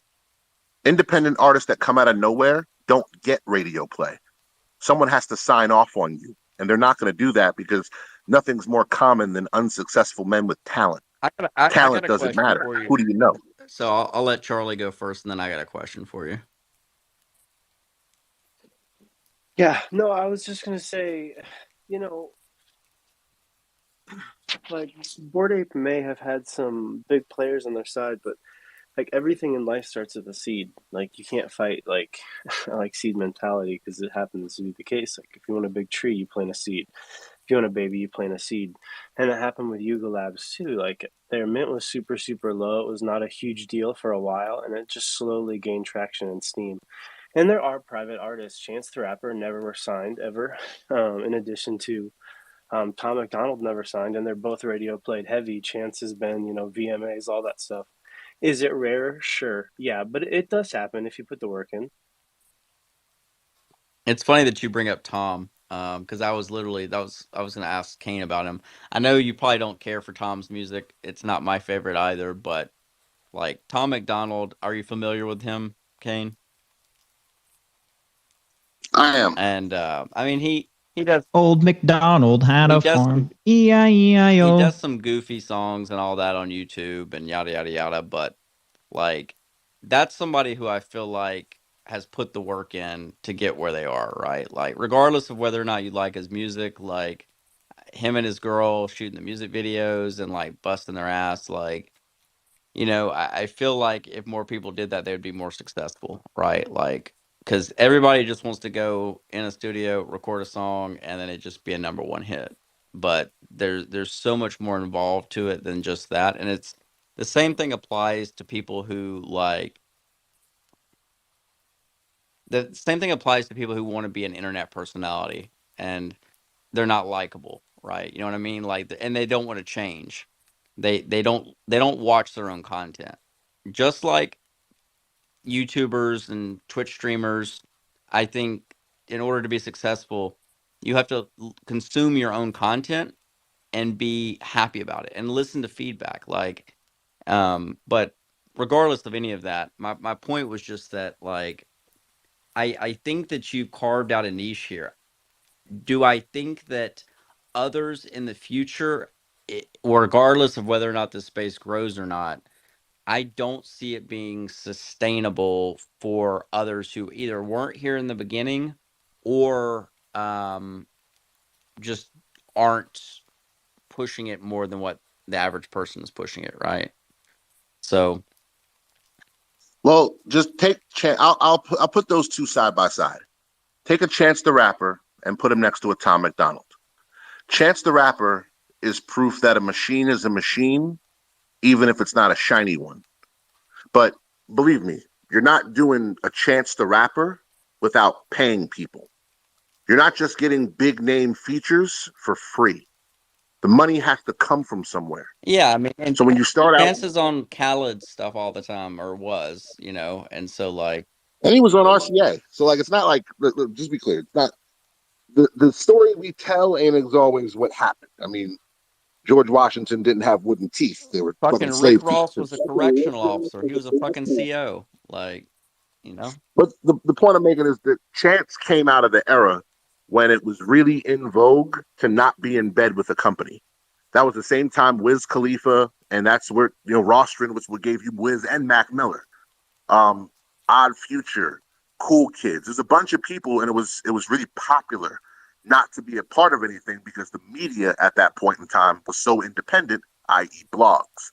And then blogs got bought, and then it was cool to be on a record label again. Tom McDonald, well, he has a demographic, and his demographic is very specific, and no one really wanted it. So it's like he saw the salt lands in Utah and said, I'm going to build a house here.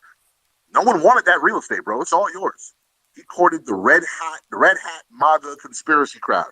Now, the funny thing about them is they ain't super keen on niggas, but they grow up listening to rap, so they like rap, but they don't like rap. They like rap, but they don't, and they just wish Eminem would stop being so the way he is so they could really enjoy him. And he gave them that. He said, hey, I'm your guy. I think that these people are libtards too. And they say, yeah, Tom, here's my money. Same thing Christian rappers do. I wish everyone wasn't so down on Jesus and now everyone's lining up to give you a check. I'm a rapper, man. I be backstage with these people. It's all shtick. It's wrestling. The heel ain't really a bad guy and the hero ain't really a good guy. Motherfuckers are just playing a part like De Niro. And all they're doing is doing their thing to get successful. And since it's so hard and the odds are so stacked against you, no one's going to be like, oh, you did it that way, fuck you, except some internet guy who doesn't matter. So I understand it. I get it. But my point to it is, even the people we're talking about are super duper slim, fat kid hitting the half court shot exceptions. And for every one of those we get, we lose thousands of other ones who couldn't make it over the hill. I'm not saying all those people deserve anything. I'm just saying in those thousands, there's a couple of artists who would have benefited from having an alternative route. And that's what I think NFTs and Web3 is. It's an alternative route. Is it for everybody? No. But a few artists are probably going to knock the fucking crap out of it and do really well. Yo, I just want to say I'm out of here. I listened to some of your shit, Kane. Dude, really, really good, man. Really good. Thank you, I don't man. I don't like rap at all. I mean, I'm not gonna say I hate it, charged, but I just don't listen to rap.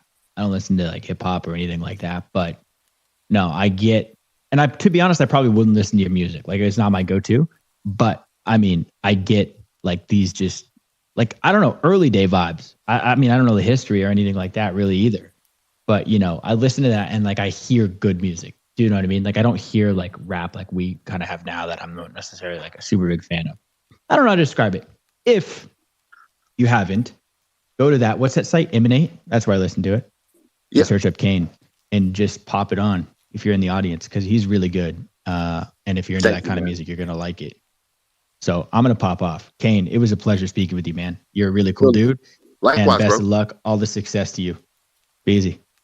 And Justin, of course, we love you. We'll see you later. Rod. Everyone, bye-bye. I'm gonna bounce too, guys. I will catch you guys. Kane, I've dropped you a follow, brother. I'd love to have you back in space with me in the future and continue this conversation.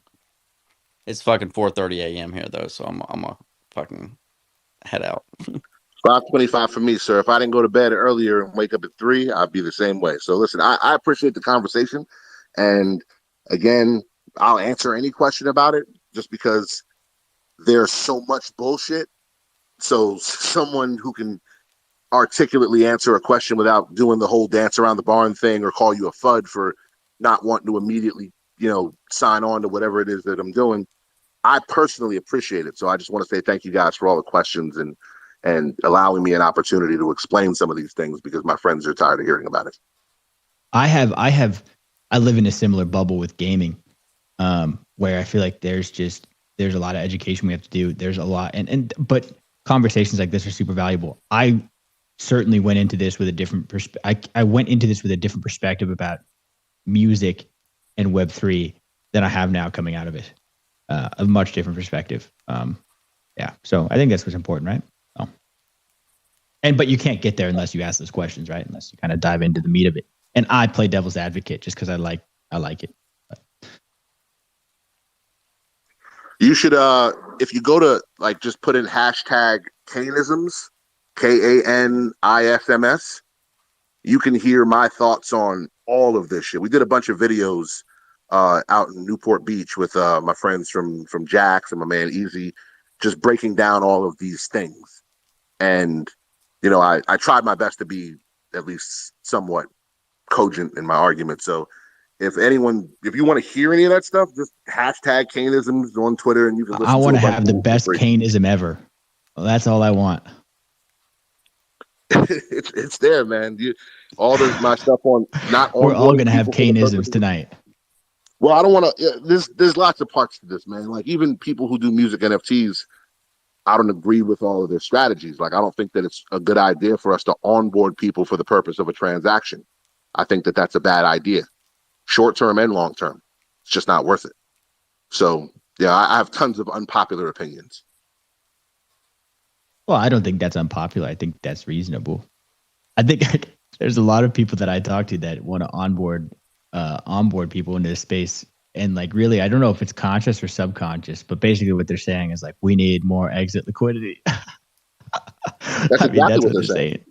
That's exactly what they're saying. It's I don't know if it's conscious. If it's conscious, it's kind of criminal, but if it's subconscious, I get it. But yeah, it's just, it's oh, that's not what this is about. And they're top buyers. They're top buyers saying there got to be a greater fool around here somewhere. And if that's the only reason you want more people, if the greater fool philosophy is your business strategy, I'm sorry, you're just not long for this world. It's not going to work, not long term. and it's only a matter of time before you rug or burn the wrong fucking community leader. There's going to be infighting, and now you got to change your name. Charlie disagrees. Put a thumbs down to the greater school theory not being sustainable. We're going to have to hear this one out. Yeah, no, I just think broad generalizations towards pessimism are typically just not true. Like you really can't broad generalize humanity. It just doesn't work. We've seen those broad strokes try to be done, and while sometimes predominantly they can be true, sometimes they're just not. And to say that, people want people in the space just so that they have the possibility for X liquidity, and that's just how it is. I feel like, it's a broad generality, and maybe in some cases, and really the perspective is in accordance to the people that you're spending time with, because people form typically opinions around their experiences, and their experiences are always subject to their surroundings. And if that's the case, that you guys feel that way, that might be that might be the people that you're spending time with, or the people that you're listening to. And I'm not No, saying it's this not the as a people I'm knock. hanging out with. Yeah, No, no, there's I'm truth not to that. saying. There's truth to that. Yeah, You know who thinks I'm not everyone's saying. stealing? Thieves. That's who thinks everyone's stealing. You know who thinks everyone's a murderer? People who probably murdered somebody. You know who thinks everyone's a rug? Rugs. And outside of this space, I'm a fucking rug. I sold stock at 18 for a long time. I sold the worst mortgage products that were ever invented, timeshare. I've sold the angel dust of money. So because of that, I'm a little bit more qualified than a normal person to spot bullshit. I can hear it. I'm really, really good at it. And look at Twitter Spaces. Twitter Spaces wasn't Twitter Spaces. Twitter Spaces came on, technically speaking, late. But a bunch of people who couldn't be on Clubhouse anymore